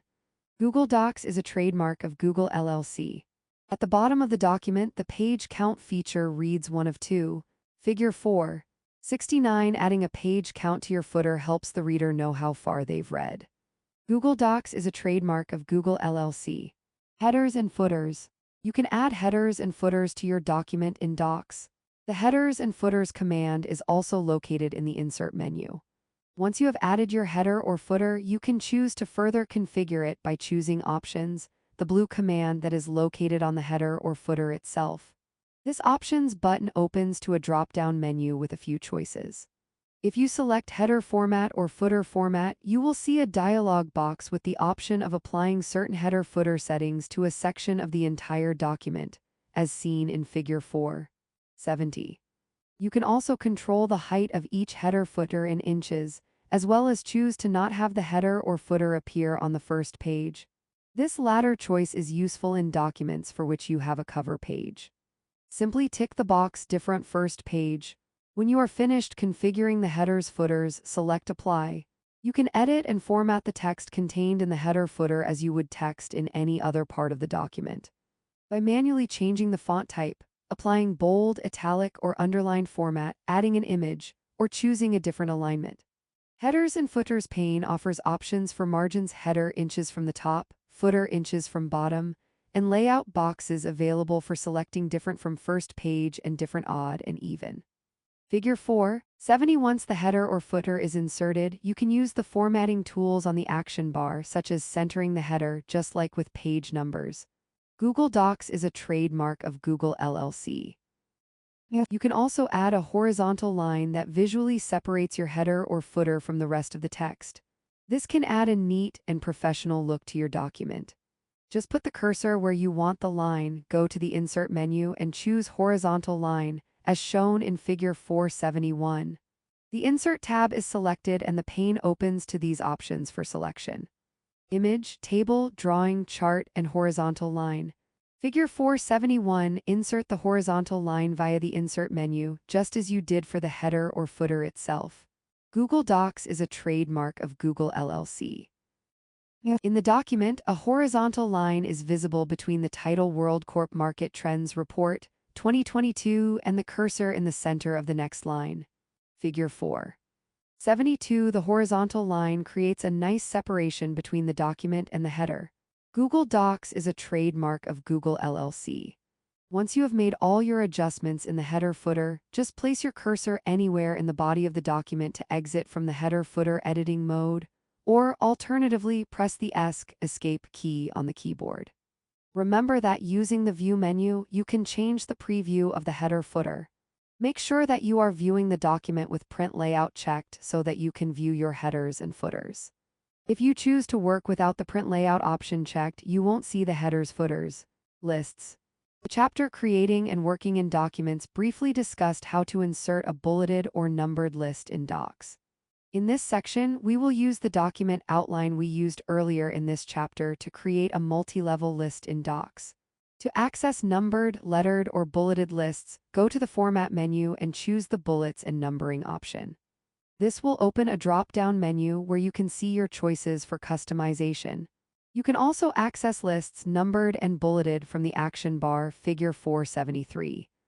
Format tab opens to option for bullets and numbering, which opens to options for list options, numbered list, bulleted list, and checklist. Numbered list is selected and displays 6 options for selection. Figure 4.73. There are 2 ways to insert a list into your doc: through the Format menu or via the action bar. Google Docs is a trademark of Google LLC.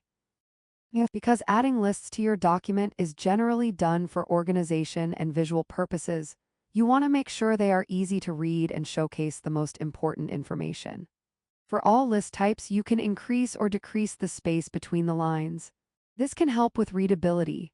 To do this, select the whole list and go to the Line and Paragraph Spacing command and choose a wider or narrower space, as shown in Figure 4.74. You can also change the color of the text, which could be useful for helping your list stand out from the rest of your document. Select the text you want to format and use the action bar command for text color. Text in a numbered list is selected. Spacing is selected and offers options for selection. 115 and prevent single lines are selected. Figure 4. 74 in Docs, all types of lists can be formatted just like normal text. Google Docs is a trademark of Google LLC. Numbered and lettered lists. To create a multi-level list, choose the style of list you want, then use the Tab key to indent your lines. We want to create an outline of the headings and subheadings for our Marketing Trends report. This will give collaborators an idea of the format for the report, as well as allow us to use the outline to allocate sections to certain people or departments to fill in the content. For example, Figure 4. 74 shows a straightforward numbered list from the Insert menu, but Figure 4. 75 shows one with multiple levels. You can create these list levels by using the Tab key, which will increase the indent on the line, creating a sublevel. If you want a further sublevel, press the Tab key twice, making it a subcategory of the category. You can also do this by using the Increase Indent command in the action bar. In the Google Doc, information is displayed in a tiered list with 1, 2, A, B, C, I, Roman 2, D, I, Roman 2, and E. Figure 4. 75 multi-level lists are helpful for showing hierarchies and how categories are structured. Google Docs is a trademark of Google LLC. Bulleted lists. Unlike numbered and lettered lists, bulleted lists do not have an obvious sequence. Docs offers different types of bullets to indicate the multi-level layers, which you can customize. Figure 4. 76. The process for creating a multi-level bulleted list is the same as for numbered and lettered lists. To create another sublevel below your current level, press Enter to go to the next level, then press Tab or use the Increase Indent command to add it. In Figure 477, you can see the result of the new multi-level list using bullets instead of numbers. The best practice is to use bulleted lists only if they are no longer than half a page. After that, a numbered list is more effective. You can change the bullet type by clicking in the bulleted list, going to the Format menu, then choosing List options from the Bullets and Numbering tool. Figure 478. Format tab opens to Bullets and Numbering, which opens to Bulleted List, which open to display of 6 different tiered lists using combinations of different shapes, i.e. dark white circles, squares, arrows, etc. Figure 4. 76. Several choices are available for multi-level bulleted lists. Google Docs is a trademark of Google LLC. In the doc, information is displayed in a tiered list with diamonds, arrows, 1 indent, and squares, 2 indents, in that order on the tiers. Figure 4. 77. Rather than using a numerical order, the bullets change for each level when you use the Tab key. Google Docs is a trademark of Google LLC. Format tab opens to Bullets and Numbering, which opens to List options, which offers options for 1, I, dark circle, white circle, dark square, arrow, star, and checkmark. Figure 4. 78. Docs offers a lot of customizability for its bulleted lists. Google Docs is a trademark of Google LLC. Checklist. A checklist is a useful type of list option in Docs that has several everyday applications. You may use them to make a printed to-do list, such as a list of tasks or errands to carry with you when you are away from a computer. Or you may want to add a checklist to a guidelines document for other people to be able to print out and reference or use digitally. For example, it could also be useful for the multiple rounds of editing that will be needed for the Market Trends report. As the document progresses through the various departments for editing and revision, each department could tick a box when their round is complete, indicating that the document has been approved by the various departments. A checklist is inserted the same way as any other type of list, except that it is technically listed as a subtype of a bulleted list in Docs. That is, you follow the same process as adding a bulleted list, but then just make sure to choose the option that shows the checklist. As you can see in Figure 479, the to-do checklist is complete. Bulleted list is selected and opens to different tiered lists using combinations of different shapes. Checklist menu is selected, opens to 2 options for listing and completing a checklist. Figure 479. A checklist can be printed and used with pen and paper, or the boxes can be checked digitally. Google Docs is a trademark of Google LLC. Learning objectives. By the end of this section, you will be able to insert special characters and equations, insert and modify an image, use the Google Drawings tool, insert and modify a table. Google Docs has many of the same graphic insertion tools as Microsoft Word and often functions in a similar way. You can add tables, images, and word art just like in Word. But Google also offers an embedded app called Google Drawings that lets the user have a little more freedom with designing charts and shapes. It is also seamlessly connected to Google Photos and Google Drive. This section will delve into these tools in more depth, inserting special characters and equations. Docs has a way for the user to insert special, non-standard characters and symbols directly into the text. In Docs, this function is accessible from the Insert menu. However, Google has some interesting functionality that Word doesn't have, such as drawing symbols, a higher degree of searchability, and automatic replacement. Special characters and symbols. From the Insert menu, you can see special characters, as shown in Figure 480. You can insert any of the characters you see on the first screen just by selecting one in Figure 481. But you may need a character that doesn't appear here. One way to find a character is to look by category. Choose the symbol combo box on the left and select another category. Options are punctuation, numbers, other languages, and many other groups, as you can see in Figure 482. These are top-level collections of character types and include lots of special characters that are more than just symbols. When you change the top-level collection to be, for instance, emojis, the special character selections will change, as shown in Figure 483. Insert is selected and opens to these options for selection. Image, table, drawing, chart, horizontal line, emoji, smart chips, date, dropdown, footnote, building blocks, special characters, equation, watermark, and headers and footers. Figure 480 special characters are inserted from the Insert menu. Google Docs is a trademark of Google LLC. Insert special characters window displays buttons for symbols and arrows displaying various arrows. A blank search bar is available and a window with draw a symbol here visible inside. Figure 481. The special characters dialog box offers a number of different choices, as well as the option to draw a symbol or search by keyword. Google Docs is a trademark of Google LLC. A pane lists options for symbol, emoji, punctuation, number, format, and whitespace, modifier, Latin, and various other scripts. A screen displays a search bar and a draw a symbol here pane. Figure 482. When selected, the symbol combo box opens up a long list of different categories. Each category has a different set of characters and symbols. Google Docs is a trademark of Google LLC. Insert special characters window opens to tabs for emoji and people and emotions with a pane of images beneath.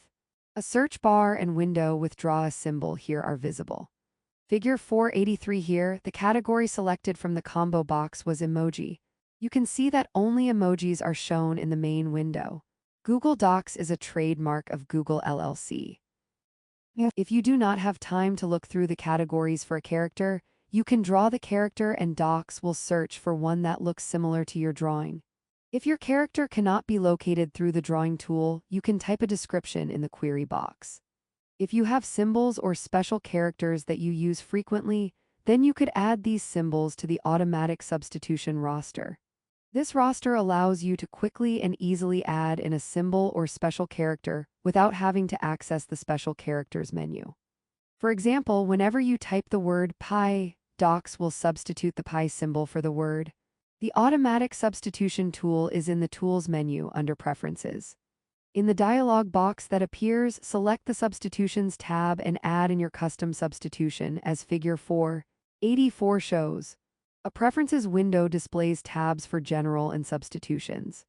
Options available in substitutions include automatic substitution and replace and with columns with checkmarks and X's. Figure 484. Adding symbols to the automatic substitution tool can make it easier to insert frequently used special characters. Google Docs is a trademark of Google LLC. Equations. If you want to insert math notation or equations, go to the Insert menu and navigate to the Equation command, as shown in Figure 485. As you do, the Equation toolbar will appear directly below the main toolbar. From there, you can access the different groups of mathematical operations, brackets, Greek letters, and other math notation. This toolbar allows you to write custom math equations. A. Insert is selected and lists a selected equation option. B. A new equation bar displays options for Greek letters, miscellaneous operations, relations, math operations, and arrows. Figure 4.85 Use the Insert menu A to access the equation toolbar. This toolbar B has an easy-to-use interface for inserting mathematical notation, such as Greek letters. Google Docs is a trademark of Google LLC. Link to Learning.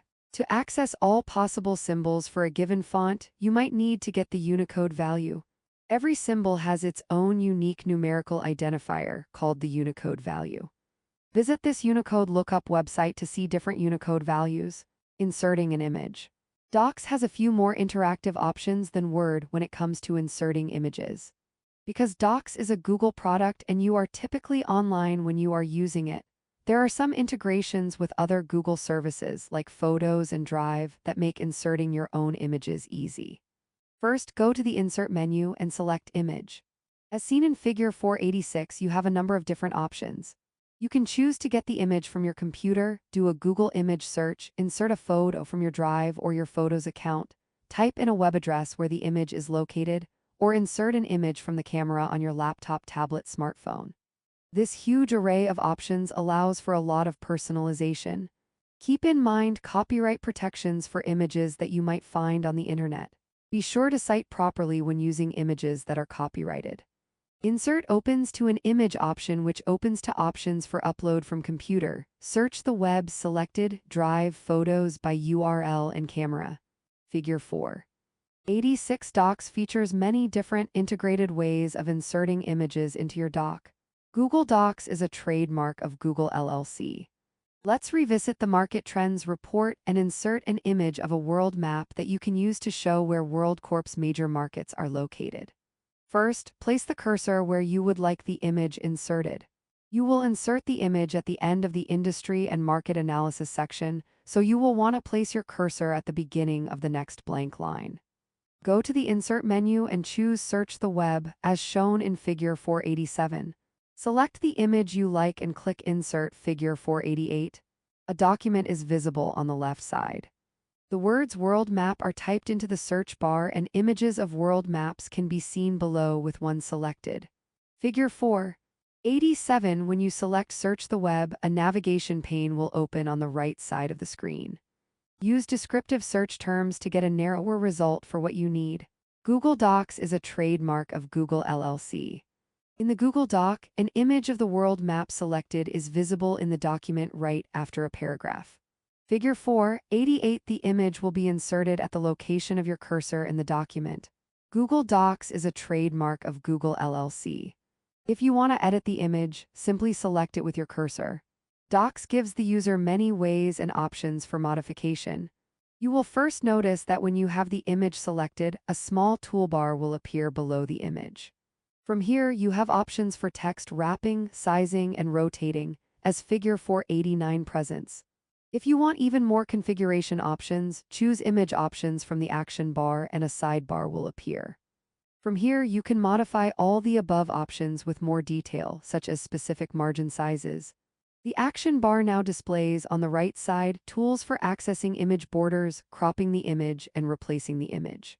Map image is inserted into document. Image Options button on action bar. Options available for editing include Add Comment, Suggest Edits, Text, Inline, Wrap, Break, Behind, in front of Image Options. Figure 4.89 Select Image Options from the action bar when the image is selected for additional formatting options. Google Docs is a trademark of Google LLC. Using the Google Drawing Tool. Google's Drawing Tool is an interactive tool that allows the user to create custom shapes and insert preset shapes. Drawings is its own application that can be accessed either by going to Google Drawings or through applications such as Docs. You can create drawings and save them to your Drive. Creating custom shapes or drawings can be particularly useful if you want to insert a specific shape or combination of shapes that isn't available in the roster of preset shapes. The Drawing app also gives the user the option to insert standard preset shapes or word art. Creating and modifying custom drawings. To create a new drawing, go to the Insert menu and select Drawing. Docs will open a dialog box to another app called Drawings, as shown in Figure 490. Through the interface, you can add straight lines, curved lines, word art, freehand drawings, and more. This can be a particularly useful tool if you are working on a computer with a trackpad or touch screen.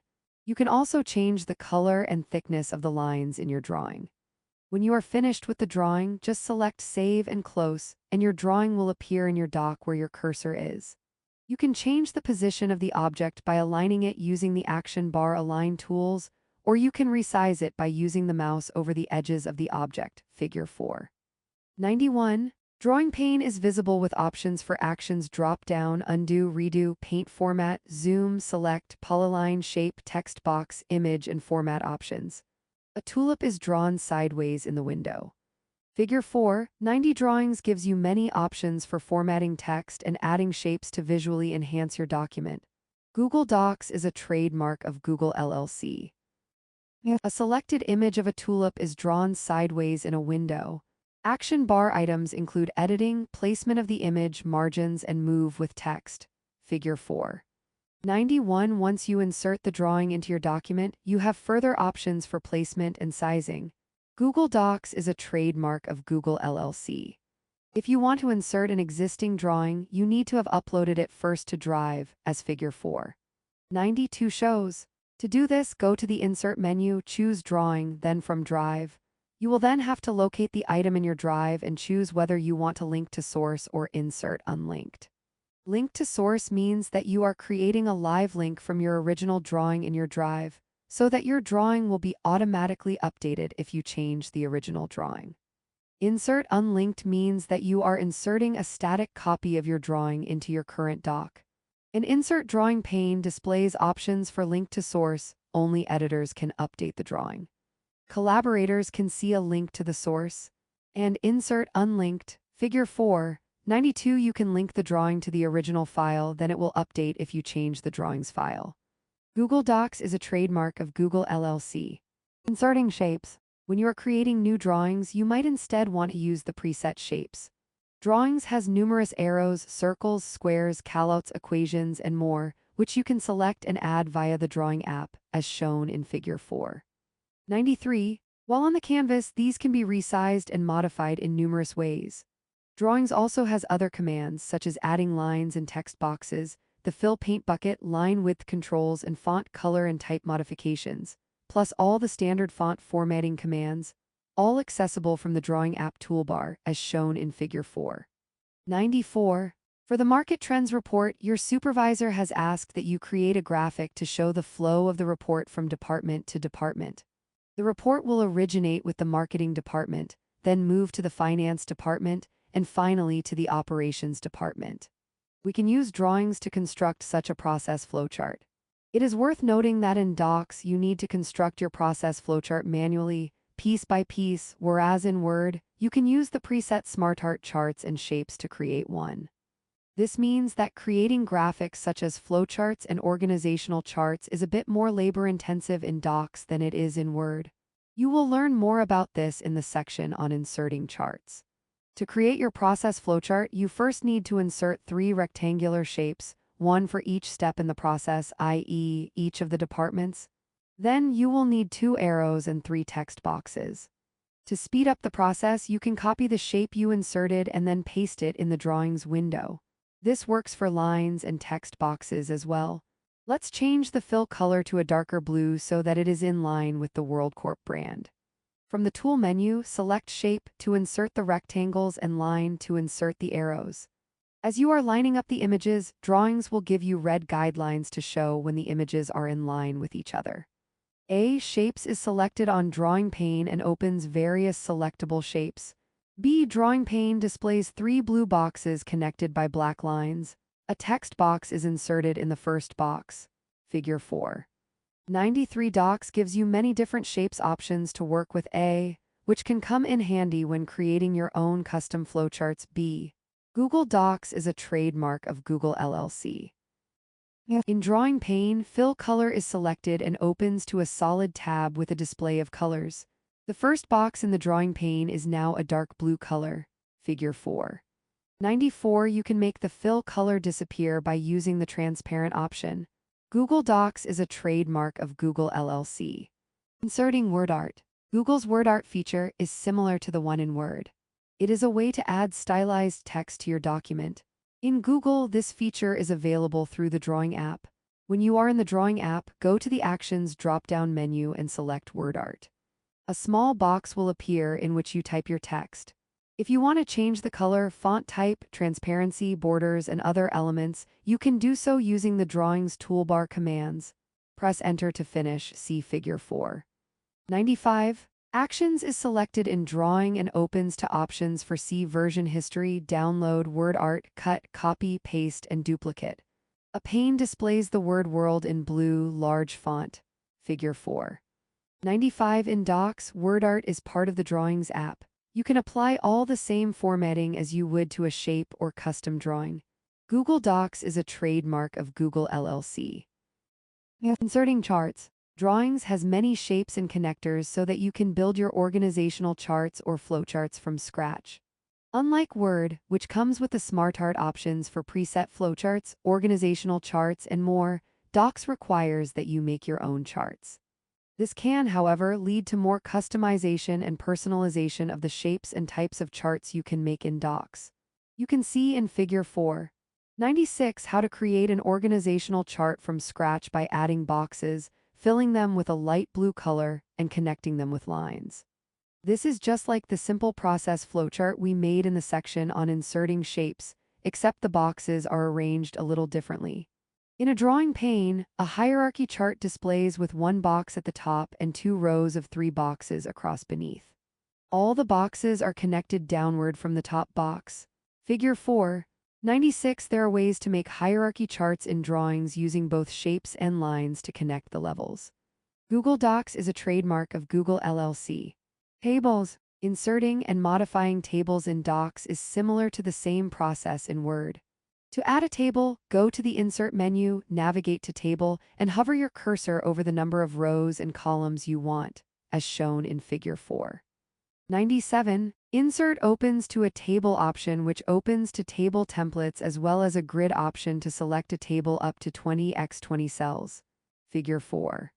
97. The maximum number of columns and rows in a table is 20x20.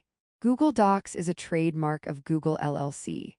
From this menu, the maximum width and length of a table is 20x20 cells, but you can add more columns and rows later by using the Insert Column Left-Right or Insert Row Above-Below tools, as shown in Figure 4.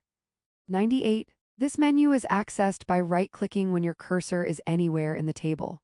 You may also merge cells by selecting the cells and right-clicking to show the context menu and choosing Merge Cells. This functionality is useful when you want to merge cells in the top row to create a header row, for example. If you want to delete a row or column, simply select it and right-click to delete column or delete row. The same process works for deleting the whole table. Select it, right-click, and choose Delete Table. A pane lists options for adjusting a table: cut, copy, paste, paste without formatting, delete, insert row above, insert row below, insert column left, insert column right, delete row, etc. Figure 4. 98 Right-clicking anywhere within the table gives you many options for adjusting your table. The menu makes it easy to add, delete, or alter existing rows and columns.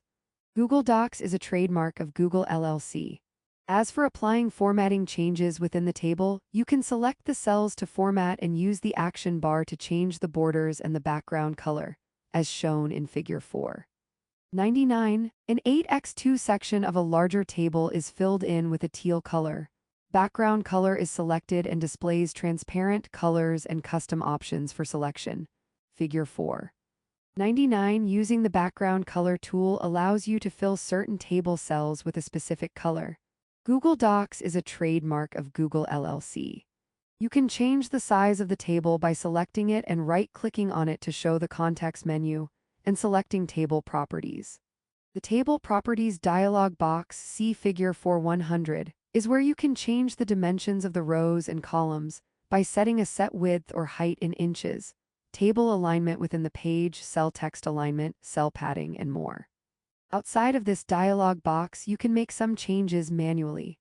For instance, you may change an individual column or row height or width by dragging the borders of cells. The mouse pointer will change shape to a two-arrow cursor.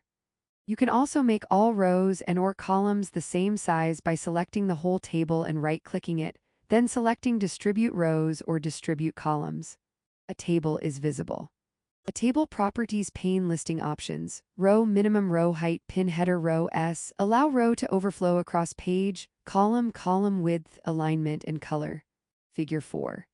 100 Docs offers limited options for table formatting.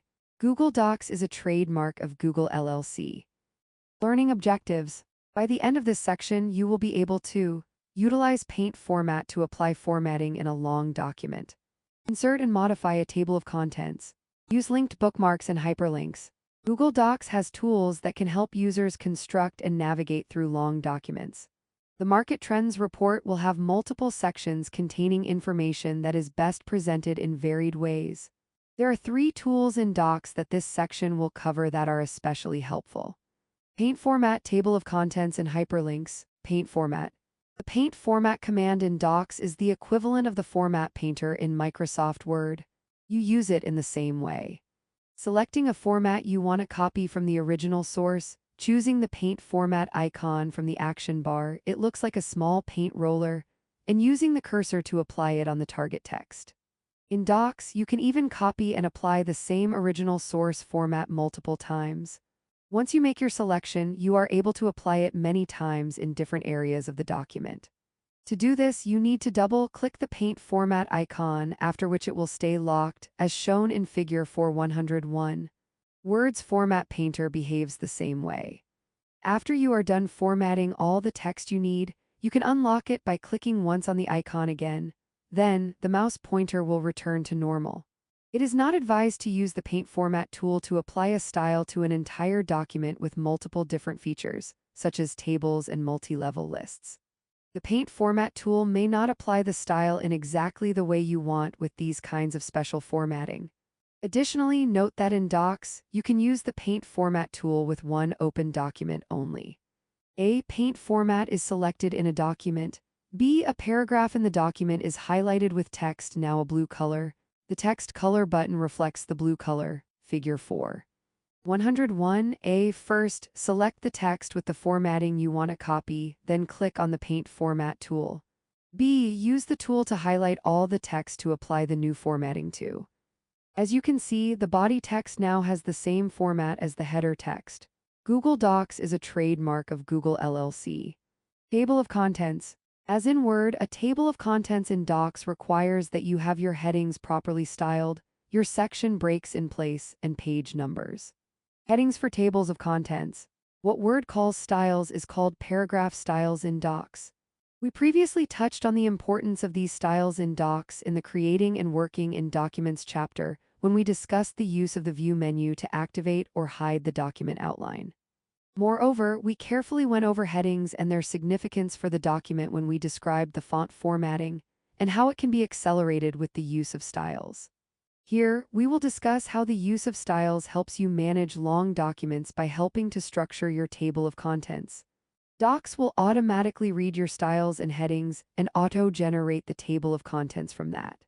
For instance, you may have an H1 heading 1 for a chapter title and H2 and H3 headings for subsections. You can see Google's default heading styles in Figure 4, 102. We can add the table of contents to our World Corp Market Trends report because we have already formatted the various sections of the report with headings. Styles button opens to options for normal text, title, subtitle, heading 1, heading 2, heading 3, heading 4, heading 5, and options. The document displays different text and header styles and fonts. Figure 4, 102 Docs comes with a few default styles, but you can customize them all to suit your needs. Google Docs is a trademark of Google LLC. All of these styles can be modified using the Options menu. You can modify any of the heading styles or even the normal style. If you like these styles and will use them frequently, select Save as My Default Styles. These will be the default styles for every new document you create. Changing your styles can be useful when working with long documents. Say that you want to change the font type of all the document's normal style text. The first thing to do is to change a particular paragraph by selecting it and then changing its font type to your desired font. While the text is still selected, go to Styles and hover over Normal Text. Then click Update Normal Text to match as Figure 4-103 shows. That will change all the document's normal paragraphs to have the new font type. Labeling the text normal every time gives the user the power to automatize the font formatting. Styles button opens to Normal Text selected, which opens to options for Apply Normal Text and Update Normal Text to match selected. In the document in the background, a paragraph is highlighted. Figure 4-103 Updating your styles can make automating font changes throughout a long document simpler. Google Docs is a trademark of Google LLC. Once you have labeled your headings and styled your document properly, the headings will appear in the document outline. This is a good place to check that your headings are correct before you create a table of contents. You can preview all the headings and should be able to quickly catch if something is styled incorrectly. If you see a mistake, simply select that heading and Docs will take you there. From there, you can select the incorrectly styled text and make it the correct heading style. Inserting section breaks for tables of contents. We stress the importance of section breaks in the chapter Creating and Working in Documents. Section breaks are necessary when creating a table of contents if you want to have different page numbering in different sections. If your page numbering is continuous throughout the entire document, you would not need section breaks to create a table of contents. You only need the section titles to be formatted as a heading style. However, if you want the page numbering to restart with each section of the document, you would need to also include a break at the end of each section. Once you have applied correct formatting to all of your headings and placed your section breaks, inserting your table of contents is easy. Go to the Insert menu and choose Table of Contents. There are two types. One with page numbers and one with blue links and no page numbers. The option with page numbers is a good choice for either print or digital publishing. If you plan on printing out your report, you want your readers to be able to use the table of contents effectively and be able to flip to the correct page. Digital readers can still click on the page number and be taken there automatically. The option with only blue links and no page numbers is a good choice if your document will only be used by digital readers. Let's now add the table of contents to the WorldCorp report in Docs. First, go to Insert, then go to the bottom of the menu and choose Table of Contents, see Figure 4-104. Select a type and the table of contents will be inserted at the location of your cursor, Figure 4-105. Insert opens to Table of Contents selected. This opens at the right to a pane with options for plain text, dotted, or linked. Figure 4-104 Docs shows the two different options for tables of contents in the Insert drop-down menu. Google Docs is a trademark of Google LLC. A table of contents is visible. The heading titled Uniqueness is selected and a bar Action Items is visible. Figure 4-105 The table of contents is automatically generated if you have established the section headings with the appropriate formatting from the Styles menu. Google Docs is a trademark of Google LLC. Normally, business report writers add the table of contents when they are finished with the report. But in Docs, it is easy to add the table of contents at the beginning and update it as you go along. For example, each collaborator might add new headings to the document as they write or revise, which you would want to see reflected in the table of contents. Once their work is complete, you would simply select the Refresh button, Update Table of Contents, or right-click to Update Table of Contents, to update the table of contents, Figure 4-106. This will tell Docs to recheck the document and reread for new, modified, or deleted headings. The table of contents will automatically update with the new document structure. If you want to change the table of contents appearance, just select it and then use the action bar to apply formatting changes as you would to normal text. You can change the font type, change the size of the font, or choose to bold or italicize the font. In Google Docs, a table of contents is visible in the document. A pane opens to Update Table of Contents selected. Figure 4-106 The table of contents can be updated as collaborators contribute to the document. But they will need to make sure they format section headings appropriately. Google Docs is a trademark of Google LLC. Hyperlinks, bookmarks, and links to other files. Hyperlinks can be input in various ways in Docs. As in Word, these help with citations and navigation in long documents. First, you need to select the text you want to make into a link, then you can choose to use the menus or the right-click context menu to create the link. You can see both methods in Figure 4:107. They both lead to a dialog box that asks for the web address which you input and then click Apply. In Google Docs, Insert opens to an options for link Ctrl+K function is highlighted. An open pane selected the Insert Link option Ctrl+K function is highlighted. Figure 4:107 you can make a link A using the menu method or B right-click method. Google Docs is a trademark of Google LLC. If you want to add a link to another part of the same document, you can create a link to a specific heading. Use the Headings and Bookmarks option that comes up in the link dialog box. Select the text that will be the link, then right-click to link, and you will see all the titles that the user styled to be headings, as Figure 4:108 displays. You will choose the part of the document that you want to link to. You may also link to a certain part of the document that is not a heading. This requires first creating a bookmark. For example, suppose you want to reference a table or figure in your document. You must first add a bookmark next to the table or figure, then you can link to that bookmark. To add the bookmark, place your cursor next to the table or figure you want to link to, then go to the Insert menu and click Bookmark, Figure 4:109. Then, when you want to link to that bookmark later on in the document, you do the same steps you did for creating a link to a heading. Select the text you want to turn into a link and right-click to link. The dialog box will show the headings and the bookmarks option. You can choose the pertaining bookmark as Figure 4:110 shows. To undo the bookmark you just made, click on it to select it and then click Remove. For linking to another document, you need to already have the document in Google Drive. Go to Drive's File options to make a public shareable link. The linked document will not be accessible to someone unless they have access to the document, meaning that the document has been shared with them. Copy this link address.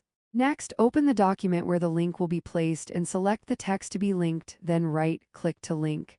In the dialog box, paste the public shareable address of the other document and click Apply.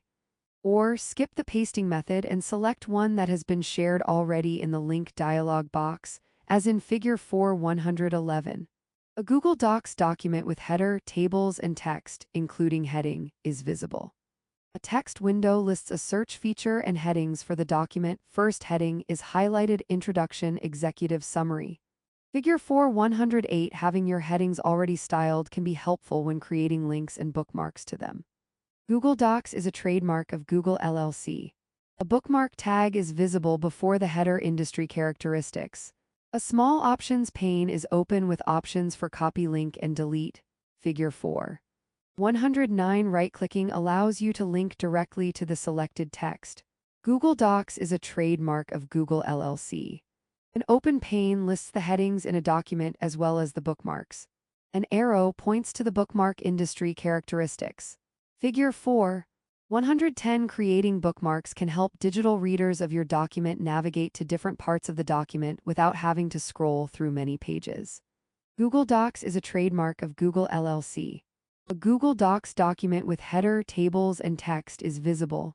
A text pane displays a search bar and a list of files to select to link. Business letter is highlighted. Figure 4:111 linking isn't only for within documents but to other documents as well. In this case, the business letter has already been shared. Google Docs is a trademark of Google LLC.